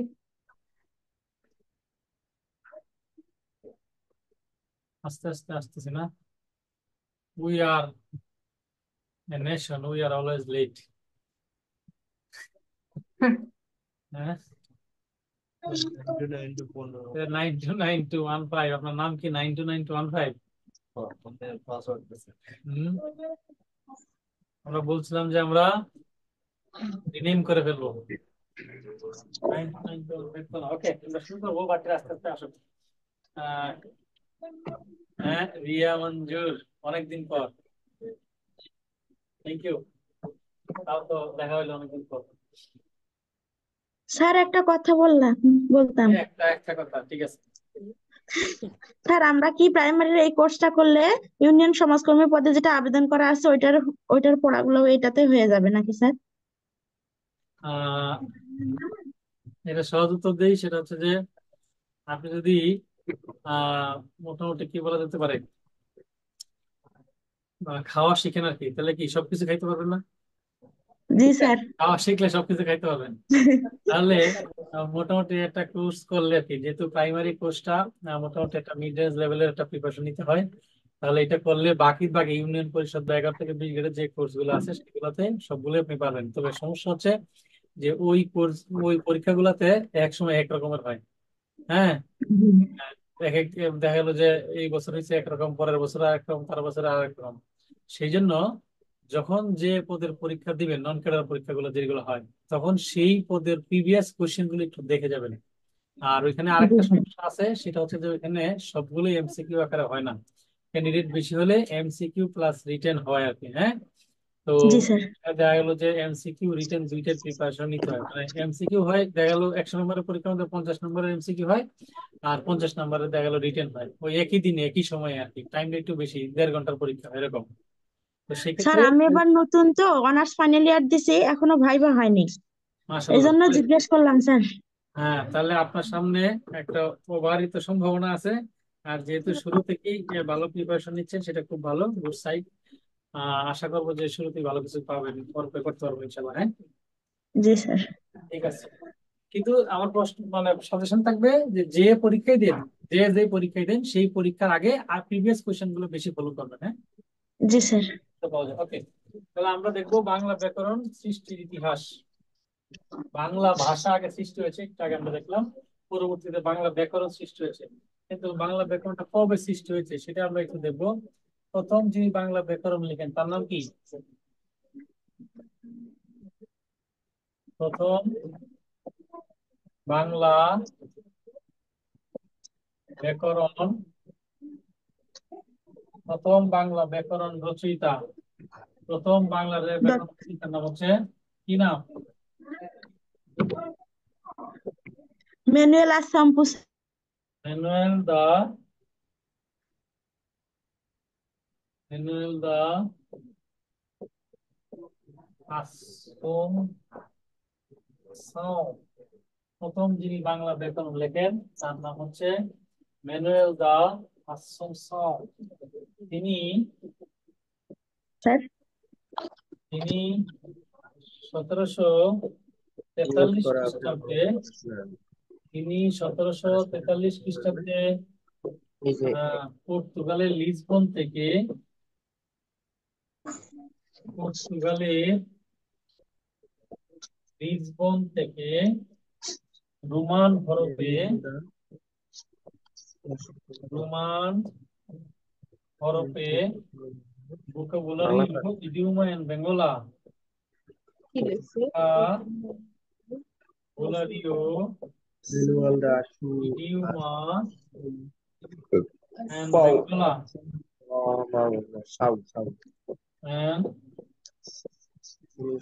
and Bengola নামে প্রথম ব্যাকরণ গ্রন্থ প্রকাশ করেন। নামে প্রথম ব্যাকরণ গ্রন্থ প্রকাশ করেন। এর নামটা একটু বড়, vocabulary and idioma en Bengola in the Portuguese Dumas Parties, আমরা সংক্ষেপে লিখলাম। তাহলে প্রথম বাংলা ব্যাকরণ গ্রন্থ রচনা করেন কি? তার নাম ম্যানুয়েল দা আসমসাও। তিনি একজন পর্তুগিজ। তিনি 1743 খ্রিস্টাব্দে পর্তুগালের লিসবন থেকে Roman হরপে vocabulary and idioma en Bengola in the Portuguese Dumas Parties এই নামে প্রথম গ্রন্থ প্রকাশ করেন। তিনি ঢাকার হুজুরে ভাওয়ালপুরে একটা গির্জার পাদ্রী হিসেবে কর্মরত ছিলেন। পরবর্তীতে তিনি পর্তুগালের লিসবন থেকে এই ব্যাকরণ গ্রন্থটি প্রকাশ করেন। তবে এই যে ব্যাকরণ গ্রন্থ, এই ব্যাকরণ গ্রন্থটি সর্বসম্মতিত বাংলা ব্যাকরণ হিসেবে স্বীকৃতি পায় নাই। কারণ হচ্ছে একটা ব্যাকরণ রচনা করতে হলে সেই ব্যাকরণে অন্তত 4টা বিষয় থাকতে হয়। চারটা বিষয়ের মধ্যে একটা হচ্ছে ধ্বনিতত্ত্ব, আরেকটা হচ্ছে রূপতত্ত্ব বা শব্দতত্ত্ব, আরেকটা হচ্ছে অর্থতত্ত্ব, আর একটা হচ্ছে বাক্যতত্ত্ব। কিন্তু ম্যানুয়ালের এই বইতে এই 4টা বিষয় ছিল না। তিনি মূলত একটা অভিধান বা ডিকশনারির মতো করে একটা গ্রন্থ রচনা করেন। হ্যাঁ, Bangla to English, English to Bangla, যেরকম আমরা ডিকশনারি পড়ি, তার এই বইটা ছিল Bangla to Portuguese, Portuguese to Bangla. সেখানে কিছু শব্দ ছিল আর কিছু বাক্য ছিল, বাংলা বাক্যকে কিভাবে পর্তুগিজ বাক্যে রূপান্তর করা যায় সেরকম কিছু ছিল। তো এটা লেখার উদ্দেশ্য হচ্ছে যে যারা এই অঞ্চলে পর্তুগিজ ছিলেন তারা যেন বাংলা ভাষাটা বুঝতে পারেন, বুঝলে শাসন কার্য বা অন্যান্য যে ধর্মীয় আচার মানে প্রচারণা সেগুলা চালাতে সুবিধা হয়, এই জন্য তিনি এই গ্রন্থ রচনা করেন। তবে যেহেতু 2টা বিষয় ছিল এই গ্রন্থে ব্যাকরণের, এই জন্য মোটামুটি ধরে নেওয়া হয় যে বাংলা ব্যাকরণ রচনার প্রথম প্রয়াস হচ্ছে এমানুয়েল দা আসমসাও এই গ্রন্থটি। কিন্তু পণ্ডিতগণ বৈয়াকরণিকগণ এটাকে পূর্ণাঙ্গ ব্যাকরণ গ্রন্থ হিসেবে স্বীকৃতি দেন নাই। সেই জন্য প্রথম পূর্ণাঙ্গ ব্যাকরণ গ্রন্থ রচনা করেন প্রথম পূর্ণাঙ্গ বাংলা ব্যাকরণ, যে বাংলাটা এখানে লিখিনি, বাংলা লিখেন, প্রথম পূর্ণাঙ্গ বাংলা ব্যাকরণ গ্রন্থ রচয়িতার নাম কি? নাম হচ্ছে নাথানিয়েল ব্রাসি হেলেট। প্রথম পূর্ণাঙ্গ বাংলা ব্যাকরণ রচয়িতার নাম হচ্ছে নাথানিয়েল ব্রাসি হেলেট। তিনি 1778 খ্রিস্টাব্দে 1778 খ্রিস্টাব্দে a grammar of the Bengal language a grammar of the Bengal language এই নামে প্রথম গ্রন্থ প্রকাশ করেন। A grammar of the Bengal language 1778 খ্রিস্টাব্দে a grammar of the Bengal language এই নামে প্রথম পূর্ণাঙ্গ ব্যাকরণ গ্রন্থ প্রকাশ করেন কে? নাথানিয়েল ব্রাসি হেলেট, একজন ব্রিটিশ। তাহলে পরীক্ষা যদি আসে প্রথম বাংলা ব্যাকরণ রচয়িতার নাম কি, বা প্রথম বাংলা ব্যাকরণ রচনা করেন কে? প্রথম বাংলা ব্যাকরণ রচয়িতার নাম হচ্ছে ম্যানুয়েল দা সুনসাও। কিন্তু যদি পরীক্ষায় আসে প্রথম পূর্ণাঙ্গ ব্যাকরণ রচনার নাম কি, প্রথম পূর্ণাঙ্গ বাংলা ব্যাকরণ গ্রন্থ রচয়িতার নাম হচ্ছে নাথানিয়েল ব্রাসি হেলেট, যেটা 1778 খ্রিস্টাব্দে grammar of the Bengal language নামে প্রকাশ করেন। তবে এই যে গ্রন্থটা, এটাও কিন্তু বাংলা ভাষায় রচিত না। এই গ্রন্থটা আপনাদের নাম দেখে বুঝতে পারছেন, a grammar of the Bengal language, মানে এই গ্রন্থটা লেখা ইংরেজিতে, লেখছে বাংলা ব্যাকরণ, কিন্তু তার ভাষা ছিল ইংরেজি, বাংলায় লেখে নাই। কিছু বর্ণ পরে, কিছু বর্ণ এবং শব্দ ছিল সেখানে বাংলায়, কিন্তু অধিকাংশ প্রায় 95% ছিল ইংরেজিতে। এই জন্য এটাও পূর্ণাঙ্গ বাংলা ব্যাকরণ বটে, কিন্তু বাংলা ভাষায় না, হ্যাঁ ইংরেজিতে লেখছে। বাংলা ভাষায়, পরের প্রশ্ন আমরা লিখবো, বাংলা ভাষায় প্রথম বাংলা ব্যাকরণ রচনা করেন। বাংলা ভাষায় প্রথম বাংলা ব্যাকরণ রচনা করেন, তো বাংলা ভাষায় প্রথম বাংলা ব্যাকরণ যিনি রচনা করেন তার নাম হচ্ছে রাজা রামমোহন রায়। বাংলা ভাষায় প্রথম পূর্ণাঙ্গ ব্যাকরণ গ্রন্থ রচয়িতার নাম হচ্ছে রাজা রামমোহন রায়। তিনি 1833 খ্রিস্টাব্দে গৌড়ীয় ব্যাকরণ নামে 1833 খ্রিস্টাব্দে গৌড়ীয় ব্যাকরণ নামে প্রথম পূর্ণাঙ্গ বাংলা ভাষায় তিনি 1833 খ্রিস্টাব্দে গৌড়ীয় ব্যাকরণ নামে গ্রন্থ প্রকাশ করেন।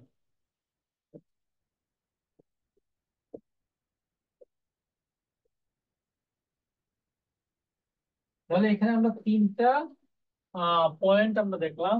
এক নম্বর হচ্ছে প্রথম বাংলা ব্যাকরণ রচনা করেন যিনি, তার নাম হচ্ছে ম্যানুয়েল দা সুনসাও, কিন্তু সেটা বাংলা ভাষায় ছিল না, পর্তুগিজ ভাষায়।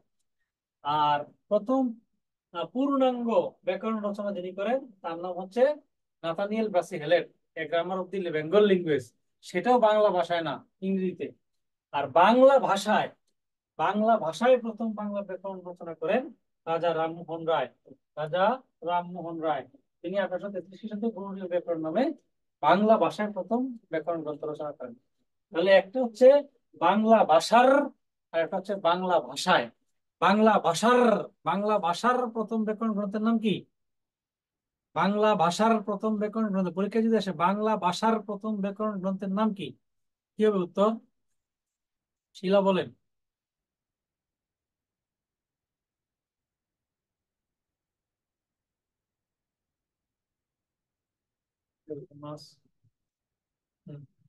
শিলা বলেন, আনমিউট করে বলেন। আসসালামু আলাইকুম স্যার। ওয়ালাইকুম আসসালাম। স্যার, বাংলা ভাষার প্রথম ব্যাকরণ গ্রন্থের নাম হচ্ছে গৌড়ীয় ব্যাকরণ। বাংলা ভাষার ভাষার বাংলা ভাষার মানে প্রশ্ন যদি এরকম আমরা বলি, প্রশ্ন আমি লিখি, বাংলা ভাষার হ্যাঁ, বাংলা ভাষার প্রথম ব্যাকরণ গ্রন্থের নাম, বাংলা ভাষার প্রথম ব্যাকরণ গ্রন্থের নাম। ধরেন এখানে লিখলাম হচ্ছে অপশন গুলোতে আহ গ্রামার এ, আচ্ছা আপনি যেহেতু ল্যাঙ্গুয়েজ, বলেন আপনার কতটাই রাখি। Grammar of the Bengali language, হ্যাঁ, এটা হচ্ছে বাংলা এ ভাষার প্রথম grammar of the Bengal language. তারপরে 2 নম্বর অপশনে দিলাম ভোকাবুলারিও, ভোকাবুলারিও, ভোকাবুলারিও এন্ড ইডিওমা ডোমাস। তারপর ওটা লিখলাম না, ভোকাবুলারিয়াম এন্ড ইডিওমা ডোমাস পার্টিস। 3 নাম্বার দিলাম আহ গৌড়ীয় ব্যাকরণ।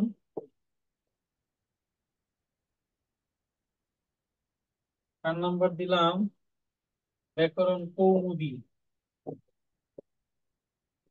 আরেকটা কোনটা হবে অপশন?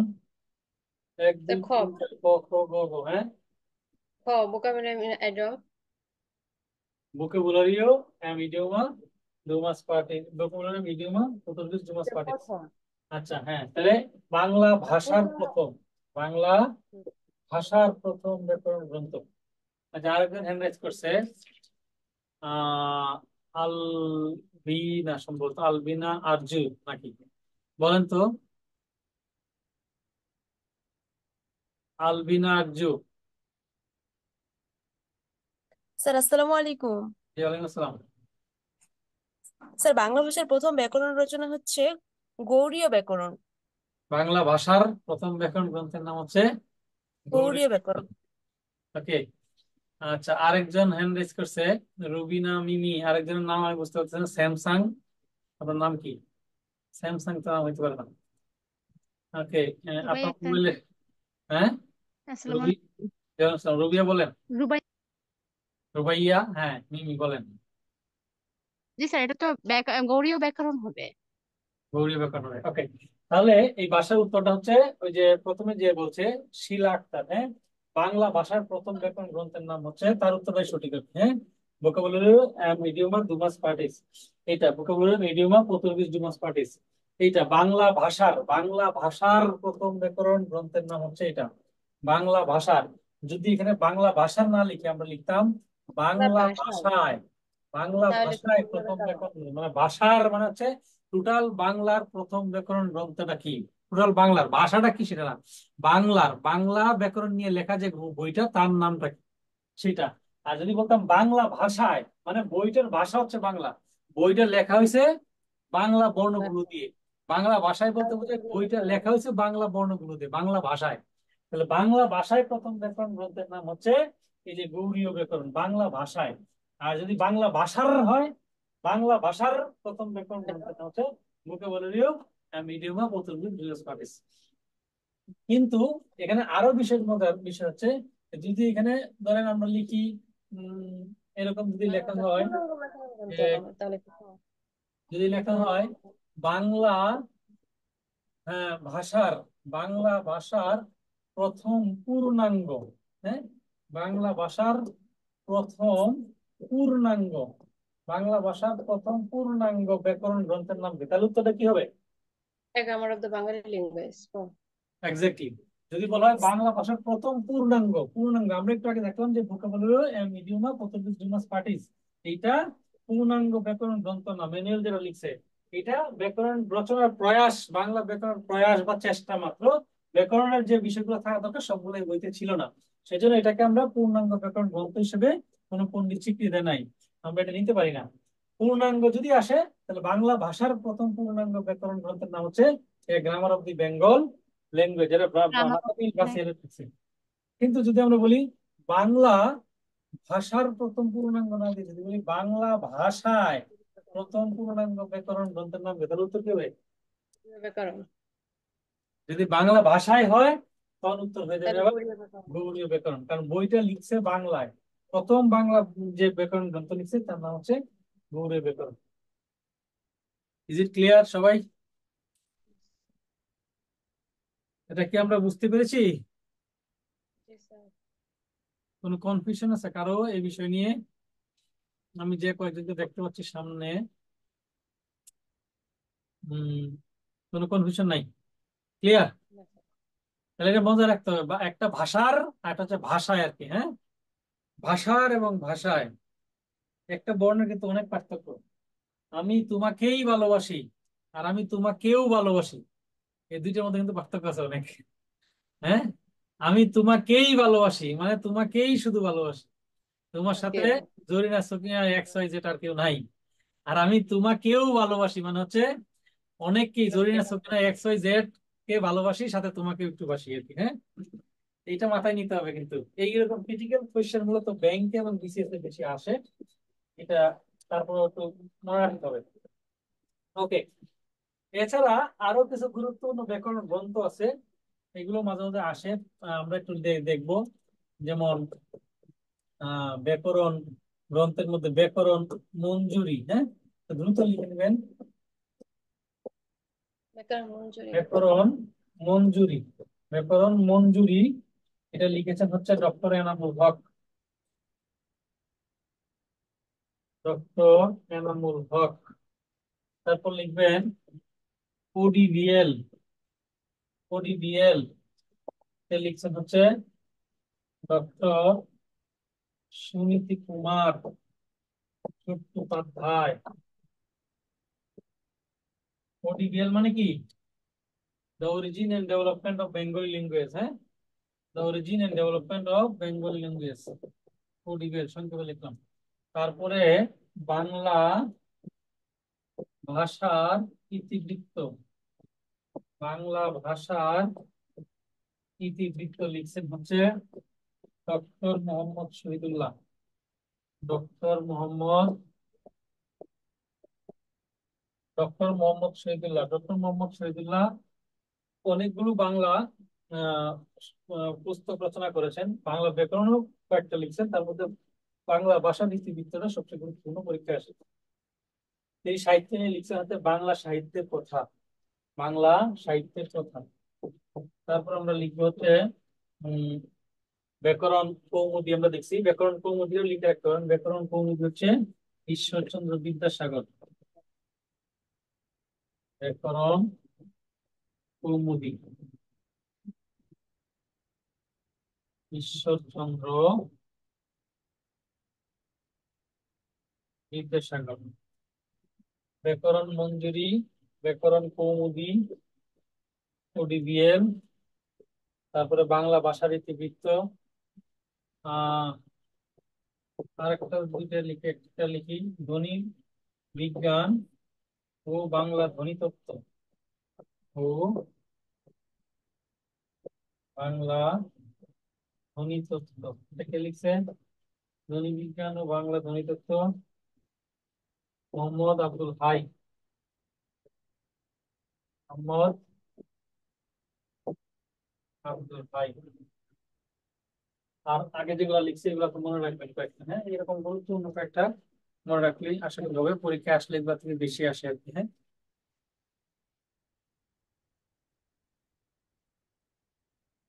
ওকে, আমাদের সময় বেশি নাই, আমাদের একটু দ্রুত যেতে হবে। হ্যাঁ, এরপরে আমাদের যে টপিক গুলো আছে সেগুলো হচ্ছে ধ্বনি ও বর্ণ।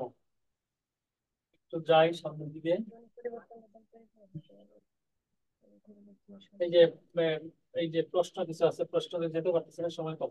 যেমন এই যে ম্যানুয়াল যে বইটা লিখছে, হ্যাঁ, ভোকাবুলারিও এম ইডিওমা বেঙ্গলা ইন পর্তুগিজ ডিভিডিনো তোমাস পার্টিস, এটা হচ্ছে কোন ভাষায়, কোন বইটি মুদ্রিত হয় কোন হরফে?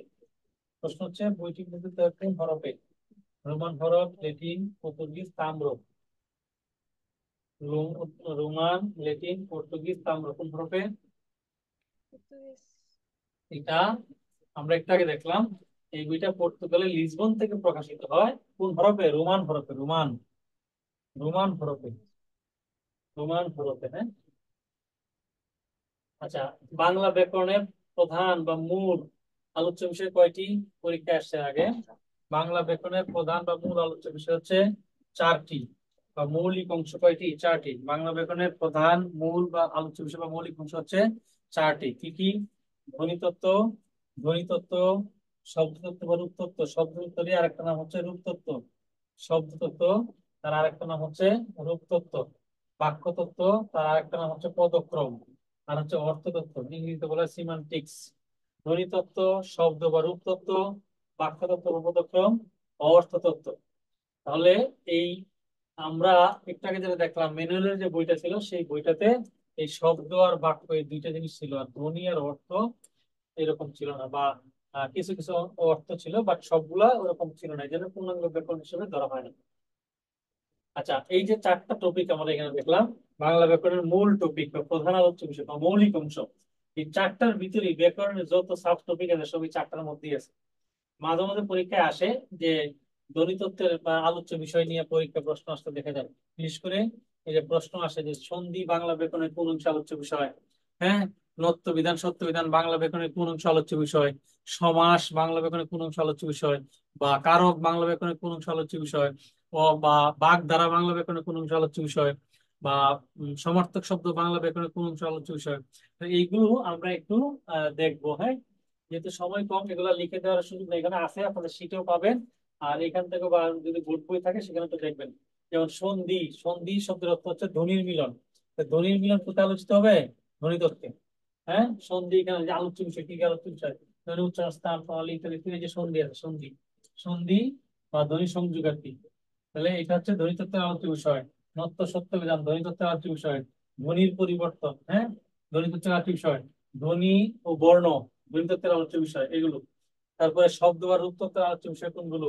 হ্যাঁ, সমাস, তারপরে হচ্ছে উপসর্গ, বচন, লিঙ্গ ইত্যাদি ইত্যাদি, এগুলো শব্দ বা রূপতত্ত্বের আলোচ্য বিষয়। আর বাক্যতত্ত্বের আলোচ্য বিষয় কি কি? যেমন বিরাম চিহ্ন, বাচ্য, উক্তি, কারক, বিভক্তি, এইগুলা, হ্যাঁ, পদের বিন্যাস বা পদক্রম, এগুলো হচ্ছে বাক্যতত্ত্বের আলোচ্য বিষয়। তারপরে হচ্ছে অর্থতত্ত্বের আলোচ্য বিষয় কি কি? সমার্থক শব্দ, বিপরীত শব্দ, বাগ ধারা, হ্যাঁ, এগুলো হচ্ছে এই অর্থতত্ত্বের আলোচ্য বিষয়। তো এইগুলো একটু আপনারা পড়বেন, একটু চোখ বলবেন, এগুলো মাঝে মাঝে পরীক্ষা আসে, এখান থেকে প্রশ্ন খুব গুরুত্বপূর্ণ কিন্তু। এখান থেকে যে প্রশ্ন আসছে এগুলোতে যাচ্ছি না, এই বিভিন্ন সময় এগুলো প্রশ্ন আসছে। আমরা ধ্বনি ও বর্ণ পড়বো। উম, ধ্বনি ও বর্ণের মধ্যে যে বিষয়টা আমাদের গুরুত্বপূর্ণ সেটা হচ্ছে যে এই যে মৌলিক, আমরা জানি যে ধ্বনি বা বর্ণ হচ্ছে দুই প্রকার, প্রধানত কয় প্রকার? দুই প্রকার, কি কি? একটা হচ্ছে স্বরধ্বনি আর একটা হচ্ছে ব্যঞ্জন ধ্বনি। স্বরধ্বনি আর ব্যঞ্জন ধ্বনি। স্বরধ্বনি কয়টা? 11টা। স্বরধ্বনি হলো 11টা, আর ব্যঞ্জন ধ্বনি হলো 39টা। এই 11 এবং 39 মিলে আমাদের মূল মূলত বর্ণ কয়টা? 50টি, টোটাল সর্বমোট 50টি। কিন্তু এই 50টির মধ্যে আবার মৌলিক ধ্বনি আছে। মৌলিক মৌলিক ধ্বনি হচ্ছে 37টি। মৌলিক ধ্বনি 37টি। আর বাকিগুলো হচ্ছে যৌগিক ধ্বনি। এই 37টির মধ্যে, মৌলিক ধ্বনির মধ্যে, এটা আবার দুই ভাগে বিভক্ত। একটা হচ্ছে মৌলিক স্বরধ্বনি, আর একটা হচ্ছে মৌলিক ব্যঞ্জন ধ্বনি। মৌলিক স্বরধ্বনি হলো 60টি, আর মৌলিক ব্যঞ্জন ধ্বনি হচ্ছে 30টি। তাহলে এই 30টি মানে হচ্ছে এই যে প, হ, এগুলোর সাথে হচ্ছে স্বরধ্বনি গুলো উচ্চারিত হয়, তাই এগুলোকে ব্যঞ্জন ধ্বনি বলা হয় আর কি, মৌলিক ব্যঞ্জন ধ্বনি বলা হয়। তো যেহেতু এটা সংখ্যা বেশি, এটা আমরা মনে রাখার দরকার নেই, পরীক্ষা এটা তেমন একটা আসে না। মৌলিক স্বরধ্বনি গুলো পরীক্ষায় খুব বেশি আসে, মৌলিক স্বরধ্বনি। তো মৌলিক স্বরধ্বনিটি মনে রাখবেন 60টি, কি কি? অ, আ, হ্রস্ব ই, হ্রস্ব উ, এ এ, তারপর হচ্ছে ও, ও, আ, এই যে এখানে দেওয়া আছে যদিও, ও, আ, সিরিয়াল এনে সিরিয়াল করা নাই, সিরিয়ালি মনে রাখেন। অ, আ, হ্রস্ব ই, হ্রস্ব উ, এই চারটা। তারপর হচ্ছে এ, ও জফলা, আকার, তারপর হচ্ছে ও, এই 7টি হচ্ছে মৌলিক স্বরধ্বনি। মৌলিক স্বরধ্বনি কয়টি? 7টি। কিন্তু যদি বলা হয় মৌলিক স্বরবর্ণ কয়টি? মৌলিক স্বরবর্ণ, মৌলিক স্বরবর্ণ হলো 6টি। এই যে অ জফলা আকার অর্থাৎ এ, এই এটা হচ্ছে এ এর বিবৃত ধ্বনি। এটা কিন্তু আমাদের বর্ণ হিসেবে নাই, 50টি যে বর্ণ আছে সেই বর্ণের মধ্যে কিন্তু এটা নাই। এটা হচ্ছে এটা যখন আমরা বিবৃত করে উচ্চারণ করি তখন এটা আসে। সুতরাং মৌলিক স্বরধ্বনি 7টি, বাট মৌলিক স্বরবর্ণ হলো 6টি। এছাড়া যৌগিক স্বরধ্বনি আছে, যৌগিক স্বরধ্বনি হলো 25টি। যৌগিক স্বর বর্ণ হলো 2টি, ওই আর ও। এগুলো পরীক্ষায় আসে মাঝে মাঝে, এগুলো মনে রাখবেন, ওই ও যৌগিক স্বর বর্ণ। এরপরে এই যে স্বরধ্বনির মধ্যে দুই প্রকার স্বরধ্বনি উচ্চারণকালে সময়ের স্বল্পতার উপর বা দৈর্ঘ্যতার উপর ভিত্তি করে স্বরধ্বনি দুই প্রকার। একটা হচ্ছে হ্রস্বস্বর আর একটা হচ্ছে দীর্ঘস্বর। হ্রস্বস্বর যেগুলো সময় কম লাগে উচ্চারণ করতে, হ্যাঁ, ও রি রস্বই রস্যু, অ রি, ও রি রস্বই রস্যু, ও রি রস্বই রস্যু, এই চারটাকে বলা হয় হ্রস্বস্বর। এই চারটার পরে 11টা থেকে বাকি থাকে কয়টা? 7টা। বাকি 7টা হচ্ছে দীর্ঘস্বর। এই যে 7টা হলো দীর্ঘস্বর। এই 7টি মনে রাখার দরকার নাই, পড়ার সময় শুধু সাদার মতো ওই ঘষা মাজা মেথাডে পড়লেই হবে না, কিন্তু মাথার মধ্যে একটু মানে আইকিউ বা ব্রেইন কৌশল দিয়ে পড়তে হবে। সব পড়া দরকার নাই, কিছু পড়বেন আর কিছু মনে রাখার অন্যতম কৌশল বের করবেন। যেমন এই যে হ্রস্বস্বর দীর্ঘস্বর টোটাল 11টা, তার মধ্যে 4টা যদি আমি মনে রাখি, বাকি 7টা এর বাইরে যে কয়টা আছে ওই 7টা, ওই 7টাতে এমনিতে আমি জানবো যে 7টা হচ্ছে দীর্ঘস্বর। 4টা মনে রাখলে হবে। নিচের কোনটি হ্রস্বস্বর, তার মানে এখান থেকে একটা থাকবে অপশনের মধ্যে। নিচের কোনটি দীর্ঘস্বর, তার মানে এই হ্রস্বস্বর থেকে 3টে থাকবে আর একটা থাকবে অন্য। হ্রস্বস্বর 4টে মনে রাখতে হলে বাকিগুলো কিন্তু আমি এমনি মনে রাখতে পারবো। এরপরে আহ ব্যঞ্জন ধ্বনির মধ্যে আমরা যাব। ব্যঞ্জন ধ্বনির মধ্যে আমরা যে চারটা দেখতে পাচ্ছি সেই চারটা একটু গুরুত্বপূর্ণ, এটা আমরা একটু পড়বো। এখানে এটাকে বলা হয়, ব্যঞ্জন ধ্বনির বিভিন্ন প্রকার আছে। বর্গীয় বর্ণ বা স্পর্শ বর্ণ, তারপর হচ্ছে তারণজাত ধ্বনি বা বর্ণ, তারপরে পার্শ্বিক ধ্বনি বা বর্ণ, তারপর হচ্ছে পরাশ্রয়ী বর্ণ ইত্যাদি। এই যে চারটা আছে, এখানে 25টি বর্ণ আছে। এই 25টি বর্ণকে, এই 25টি বর্ণকে একসাথে বলা হয় স্পর্শ বর্ণ বা বর্গীয় বর্ণ। স্পর্শ বর্ণ, স্পর্শ বর্ণ বা বর্গীয় বর্ণ। বর্গীয়, বর্গীয় বর্ণ কয়টি? 25টি। স্পর্শ বর্ণ কয়টি? 25টি। তবে আমাদের নতুন যে নবম দশম শ্রেণীর বোর্ড বই আছে সেখানে এই বর্গীয় বর্ণ বা স্পর্শ বর্ণ বলা হয়েছে 20টি। তাহলে আগের বই ছিল 25টা, এখন হলো 20টা। 5টা কোনটা? এই যে নাসিক্য যে আছে, নাসিক্য, এই নাসিক্য ধ্বনিটাকে আলাদা করে ফেলা হয়েছে এখন। আগেও এটা আলাদা ছিল, কিন্তু বর্গীয় বর্ণের মধ্যে ছিল নাসিক্য আলাদা, কিন্তু এখন একেবারে টোটাল আলাদা করে দেওয়া হয়েছে। কারণ পরীক্ষায় যদি আসে যে বর্গীয় বর্ণ বা স্পর্শ বর্ণ কয়টি, অপশনে 20টা থাকলে 20টি, অপশনে 25টা থাকলে 25টি, এই দুইটাই অপশনে থাকে, তাহলে তুলে দেবো সর্বশেষ যেটা আছে এটা 20টা। হ্যাঁ, আর এই যে এখানে যে জিনিসগুলো দেখতে পাচ্ছি উচ্চারণ স্থান অনুযায়ী, হ্যাঁ, উচ্চারণ স্থান অনুযায়ী, উচ্চারণ স্থান অনুযায়ী, যে উচ্চারণ স্থান, উচ্চারণ স্থান অনুযায়ী বর্গীয় বর্ণ বা স্পর্শ বর্ণ কয় প্রকার? উচ্চারণ স্থান অনুযায়ী বর্গীয় বর্ণ বা স্পর্শ বর্ণ 5 প্রকার। কি কি? এই যে কণ্ঠ বর্ণ, তালব্য বর্ণ, মূর্ধন্য, মূর্ধন্য বানানটা হচ্ছে দন্তান্ন, মূর্ধন্য বর্ণ, দন্ত বর্ণ, অষ্টবর্ণ, অষ্ট তো হলো নাই। এই যে কণ্ঠ, তালব্য, মূর্ধন্য, দন্ত, উচ্চারণ স্থান অনুযায়ী বর্গীয় বর্ণ হচ্ছে 5 প্রকার। ক আছে তাই কণ্ঠ না, কিন্তু এগুলো উচ্চারণ করার সময় ক খ গ ঘ ঙ, এই যে প্রথম যে সারি আছে এগুলো উচ্চারণ করার সময় এই যে আমাদের গলার কাছে এখানে একটা উঁচু জায়গা আছে, এটাকে বলা হয় কণ্ঠ। ওই যে উচ্চারণ ক খ গ ঘ ঙ, এই উচ্চারণ করে সেই কণ্ঠ দৌড়াদৌড়ি করে, নাড়াচাড়া করে, অর্থাৎ কণ্ঠ থেকে এটা উচ্চারিত হয়। এই যে কণ্ঠ ক খ গ ঘ ঙ, হ্যাঁ। আর পরে হচ্ছে তালব্য, কণ্ঠের ঠিক উপরে, এই যে এখানে কণ্ঠের মুখের ভিতরে কণ্ঠের ঠিক উপরে একটা জায়গা আছে যার নাম হচ্ছে তালু। এই চ ছ বর্গ জ ঝ ঞ, এগুলো উচ্চারণ করার সময় আমাদের জিহ্বা তালুতে গিয়ে হিট করে, তাই এগুলোকে বলে তালব্য। তারপর হচ্ছে মূর্ধন্য, এই তালুর টিকার পরে আরেকটু উপরে একটা জায়গা আছে যার নাম হচ্ছে মূর্ধা। এই যে মুখের ভিতরে গুল একদম টুকরির মতো গর্ত একটা উপরে আছে, হালুয়া বা রুটি খেলে আটকে যায়, পরে লাঠিতে গুঁতে ছাড়াইতে হয়। হ্যাঁ, এই যে রাশি আছে ট ট ড ড মূর্ধন্য, এইগুলো উচ্চারণ করার সময় আমাদের জিহ্বাকে মূর্ধায় হিট করে, আঘাত করে, তাই এটাকে বলা হয় মূর্ধন্য ধ্বনি বা বর্ণ। আর তারপরে আছে দন্ত, ত ত দ দ দন্তন্য, এগুলো উচ্চারণ করার সময় দাঁত, দন্ত মানে দাঁত, আমাদের জিহ্বাকে দাঁতের গোড়ায় হিট করে, তাই দন্ত। তারপরে আছে অষ্ট, অষ্ট মানে হচ্ছে এই যে ঠোঁটের উপর একটাকে বলা হয় প প ব ব ম, এগুলো উচ্চারণ করার সময় আমাদের নিচের ঠোঁট উপরের ঠোঁটে গিয়ে স্পর্শ করে বা আঘাত করে, তাই এগুলোকে বলা হয় অষ্টধ্বনি। তাহলে উচ্চারণ স্থান অনুযায়ী বর্গীয় বর্ণ বা স্পর্শ বর্ণ হচ্ছে কয় প্রকার? 5 প্রকার। আবার এইগুলা উচ্চারণ করার সময় আমাদের এই যে স্বরতন্ত্র বা কণ্ঠরা কখনো কখনো কাঁপাকাঁপি করে, কখনো কখনো কাঁপে না। অর্থাৎ কাঁপাকাঁপির উপর ভিত্তি করে, মানে হচ্ছে কম্পনের উপর ভিত্তি করে এই বর্গীয় বর্ণ হচ্ছে 2 প্রকার। তাহলে কম্পন বা ঘর্ষণ বা অনুরণন, যাহা কম্পন তাহাই ঘর্ষণ তাহাই অনুরণন। কম্পন, ঘর্ষণ ও অনুরণনের উপর ভিত্তি করে বর্গীয় বর্ণ হচ্ছে দুই প্রকার। একটা হচ্ছে অঘোষ বর্ণ, আর একটা হচ্ছে ঘোষ বর্ণ। বর্গের প্রথম এবং দ্বিতীয় কলামের যে বর্ণগুলো আছে ক চ ট ত প, খ ছ ট থ প, এগুলো উচ্চারণ করার সময় আমাদের কন্ট্রোনালি কাঁপাকাঁপি করে না, কম, খুবই কম। এই জন্য এগুলো একটা বলে অঘোষ বর্ণ। আর তৃতীয় চতুর্থ পঞ্চম যে কলাম গুলো আছে, সেই কলামের বর্ণগুলাকে বলা হয় ঘোষ বর্ণ। গ, গ, জ, ড, দ, ব, ঘ, জ, ঢ, ধ, ঘ, ইয়, ও, ইয়, মূর্ধন্য দন্ত ন, ম, এগুলো উচ্চারণ করার সময় আমাদের কন্ট্রোনালি কাঁপাকাঁপিটা একটু বেশি করে, তাই এগুলোকে বলা হয় ঘোষ বর্ণ। তাহলে কন্ট্রোনালি কম্পনের উপর ভিত্তি করে বর্গীয় বর্ণ বা স্পর্শ বর্ণ দুই প্রকার। এরপরে আমরা আরেকটা জিনিস দেখবো সেখানে, সেটা হচ্ছে যে এই যে বর্ণগুলো আছে, এই বর্ণগুলো উচ্চারণ করার সময় আমাদের এই ফুসফুস থেকে এক ধরনের বাতাস বের হয়। কখনো খুবই কম বাতাস বের হয়, কখনো বেশি বাতাস বের হয়। যে বর্ণগুলো উচ্চারণ করার সময় ফুসফুস থেকে বাতাস অল্প বের হয় তাদেরকে বলা হয় অল্প প্রাণ।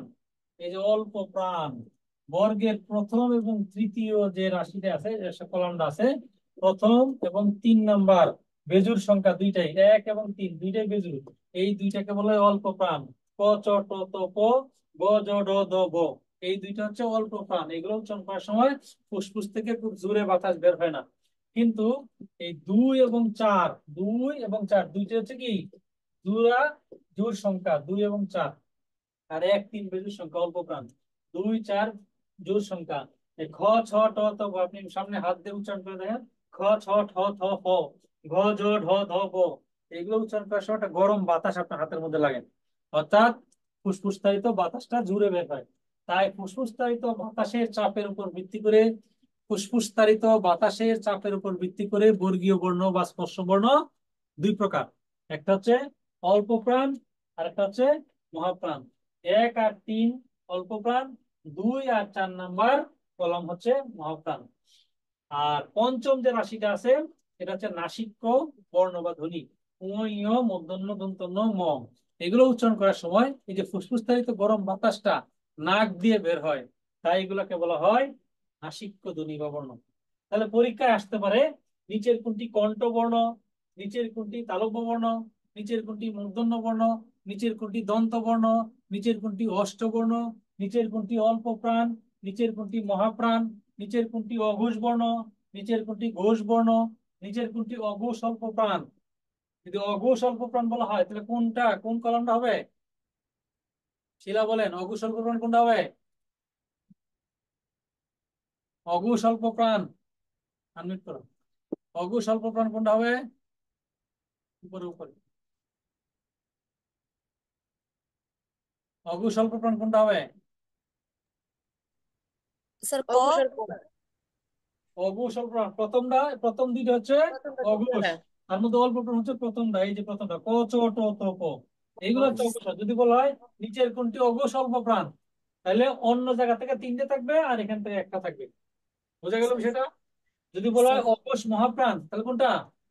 পুষ মহাপ্রাণ খ। এই যে এই যে এই খ, যে এই যে এটা অঘোষ মহাপ্রাণ 2 নম্বরটা। বললাম। 2 নম্বর কলাম। ঘোষ অল্প প্রাণ ঘোষ 3 নম্বর, 3 নাম্বার। ঘোষ মহাপ্রাণ 4 নম্বর, আর নাসিক হচ্ছে এই পঞ্চমটা। হ্যাঁ, তাহলে এগুলো একটু মাথায় রাখতে হবে। আহ এছাড়া আরো কিছু বিষয় আছে আমাদের মাথায় রাখতে হবে, সেটা হচ্ছে যে মোট বর্ণমালা 50টি, তার মধ্যে পূর্ণ মাত্রা হলো কয়টা? পূর্ণ মাত্রা মানে পূর্ণ মাত্রা আছে উপরে 32টি, অর্ধমাত্রা হচ্ছে 8টি, মাত্রাহীন হলো 10টি, অর্থাৎ 32 সমস্ত 8/10, মানে ঘড়ির কাঁটার দিকে যদি আমরা পড়ি আর কি। হ্যাঁ, 32 সমস্ত 8/10, কিন্তু মিশ্র সংখ্যা পড়তে হয় আগে হর পড়তে হয়, 32 সমস্ত 10/8 এইভাবে। যেহেতু পূর্ণ মাত্রা অর্ধমাত্রা মাত্রাহীন, 32 সমস্ত 8/10। স্বরবর্ণ 11টি, তার মধ্যে পূর্ণ মাত্রা 6টি, অর্ধমাত্রা 1টি, মাত্রাহীন 4টি। ব্যঞ্জন বর্ণ 39টি, তার মধ্যে পূর্ণ মাত্রা 26, আর অর্ধমাত্রা 7, মাত্রাহীন হলো 6। এভাবে মনে রাখতে হবে আর কি। হ্যাঁ, পরীক্ষার হলে গিয়ে যদি আসে পরীক্ষায় যে বাংলা বর্ণমালায় স্বরবর্ণের পূর্ণ মাত্রা কয়টি, তাহলে আপনি অ আ হ্রস্ব ই দীর্ঘ ই লিখতে লিখতে আপনার কয়েক মিনিট লেগে যাবে। কারণ এইভাবে পড়ার চেষ্টা করতে হবে আর কি। হ্যাঁ, যদি বলা হয় মাত্রাযুক্ত বর্ণের সংখ্যা কয়টা, মাত্রাযুক্ত তাহলে কয়টা হবে? বাংলা বর্ণমালায় মাত্রাযুক্ত বর্ণের সংখ্যা কয়টি? মাত্রাযুক্ত বর্ণের সংখ্যা পূর্ণমাত্রা 32। হুম, মাত্রাযুক্ত বর্ণের সংখ্যা 32টি। 32টি। ঘোড়ার ডিম ডি। শোনেন, এই পূর্ণ মাত্রা হচ্ছে 32টা, পূর্ণ মাত্রা হলো 32টা, আর অর্ধমাত্রা 8টা। আমরা কইছে মাত্রাযুক্ত কয়টা, মাত্রাহীন কয়টা? মাত্রাযুক্ত অর্ধমাত্রা পূর্ণমাত্রা দুটো মিলায় একটা মাত্রাহীন কয়টা? মাত্রাহীন হলো 10টা। তাহলে 50 থেকে যদি 10 বাদ দিই কয়টা থাকে? 40টি। ও আচ্ছা, মাত্রাযুক্ত, মাত্রাযুক্ত। 40টি। মাত্রাযুক্ত মানে পূর্ণ মাত্রা অর্ধমাত্রা দুইটা মিলেই মাত্রাযুক্ত। আপনাকে তো বলে নাই পূর্ণ মাত্রা কয়টা, বলছি মাত্রাযুক্ত কয়টা। বুঝা গেল বিষয়টা? তাহলে প্রশ্নটা একটু এদিক জি। সেদিক করে আসতে পারে, কিন্তু এগুলো মাথায় রাখতে হবে। এরপরে আছে যুক্তবর্ণ। কিছু যুক্তবর্ণ পরীক্ষা আসে, যে প্রজ্ঞা। প্রজ্ঞা শব্দটি কোন দুটি বর্ণের সমন্বয়ে গঠিত হয়েছে? প্রজ্ঞা, বিজ্ঞান, হ্যাঁ এরকম, কৃষ্ণ, বিষ্ণু, এইগুলা, এই বর্ণগুলো কোন দুটি বর্ণের সমন্বয়ে গঠিত হয়েছে? 50, গঞ্জ, এই বর্ণগুলো কোন দুটি বর্ণে, এই শব্দগুলো কোন দুটি বর্ণের সমন্বয়ে গঠিত হয়েছে? এর আগে পরীক্ষা আসছে, বিসিএস আসছে, আজকে সব বিসিএস। হ্যাঁ, তাহলে এটা একটু খেয়াল রাখতে হবে। হ্যাঁ, এই যে পূর্বাহ্ন, মধ্যাহ্ন, অপরাহ্ন শব্দ কিভাবে তৈরি হয়েছে? এই যে এটা খেয়াল করবেন, এটা হ যখন, হর যখন পায়ে ধরে ন, তখন এটা কি? হর পায়ে ধরলে এটা হলো মূর্ধন্য, হর পায়ে ধরলে। আর হর যদি কানে ধরে, ন যদি হর কানে ধরে, এটা কি? হযুক দৈন্ত। দন্তান্ন। আর পায়ে ধরলে হযুক মূর্ধন্য। কানে ধরলে দন্তান্ন, পায়ে ধরলে, কান লেখে কি দিয়ে? দন্তান্ন দিয়ে। কানে ধরলে দন্তান্ন, পায়ে ধরলে হচ্ছে মূর্ধন্য। এটা মাথায় রাখতে হবে। হ্যাঁ, পূর্বাহ্ন, মধ্যাহ্ন, অপরাহ্ন বানান, এগুলো আমরা বানানের ক্লাসে দেখবো আর কি। প্রশ্নে আর যাওয়ার সময় নাই, আমাদের অলরেডি আরেকটা টপিক বাকি আছে, ধ্বনি পরিবর্তনটা। এটা আজকে আর সম্ভব না, যেহেতু সময় আপনারা একটু বেশি নিছেন লাঞ্চ ব্রেকে, আমাদের ব্রেকে। আমরা মোটামুটি এটা আরো 15 মিনিট লাগবে এটা পড়তে লিস্ট, যদিও খুব মজা করে পড়া যায়। তো এটা আজকে আর পড়বো না, এটা আগামী ক্লাসের শুরুতে আমি একটু মনে করে দিয়ে এটা আমরা পড়বো। হ্যাঁ, ধ্বনি পরিবর্তনটা আজকে এ পর্যন্ত যা পড়লাম আর কি। আপনারা দেখবেন এরপর নিজেরা নিজেরা আর কি। হ্যাঁ, ধ্বনি পরিবর্তন, স্বরাগম, তারপরে স্বরলোপ কিভাবে হয়, হ্যাঁ, ধ্বনি বিপর্যয়, তারপরে ব্যঞ্জন বিকৃতি, ব্যঞ্জন চ্যুতি, এগুলো একটু দেখবেন, তাতে আগামী ক্লাসে পড়তে সুবিধা হইব। হ্যাঁ, আজকের ক্লাস নিয়ে মানে এই পর্যন্ত যা পড়লাম, কোনো প্রশ্ন আছে কিনা থাকলে সংক্ষেপে একটু আমরা, কয় মিনিট আছে? আচ্ছা, ও আচ্ছা আচ্ছা, একটু বলুন। আহ, ঠিক আছে, বলেন একটু সংক্ষিপ্ত করে, যদি কারো কোনো প্রশ্ন থাকে, একজন হ্যান্ড রাইজ করছেন। প্রথম ক্লাসটা কেমন লাগলো, বা কোনো প্রশ্ন থাকলে বলেন। স্যার আপনার ক্লাস অনেক ভালো, বুঝতে পারি, অনেক ভালো লাগে। ওকে, থ্যাংক ইউ। এমনি আর কোনো প্রশ্ন আছে? না, এখন আর নেই। ছিল অনেক প্রশ্ন, কিন্তু সমাধান হয়ে গেছে। ঠিক আছে, এরপরে যে নোটগুলো আমরা করলাম, সেই নোটগুলো আবার আমরা করব, রিভিশন দেব। তারপরে যদি কোনো প্রশ্ন এরাইজ করে, তাহলে নোট খাতায় কোনো লিখে রাখবেন, যখন সলভ ক্লাস হবে তখন সেখানে আমরা আলোচনা করব। ভালো থাকবেন সবাই, সবার জন্য শুভকামনা। আল্লাহ হাফেজ, সালাম আলাইকুম।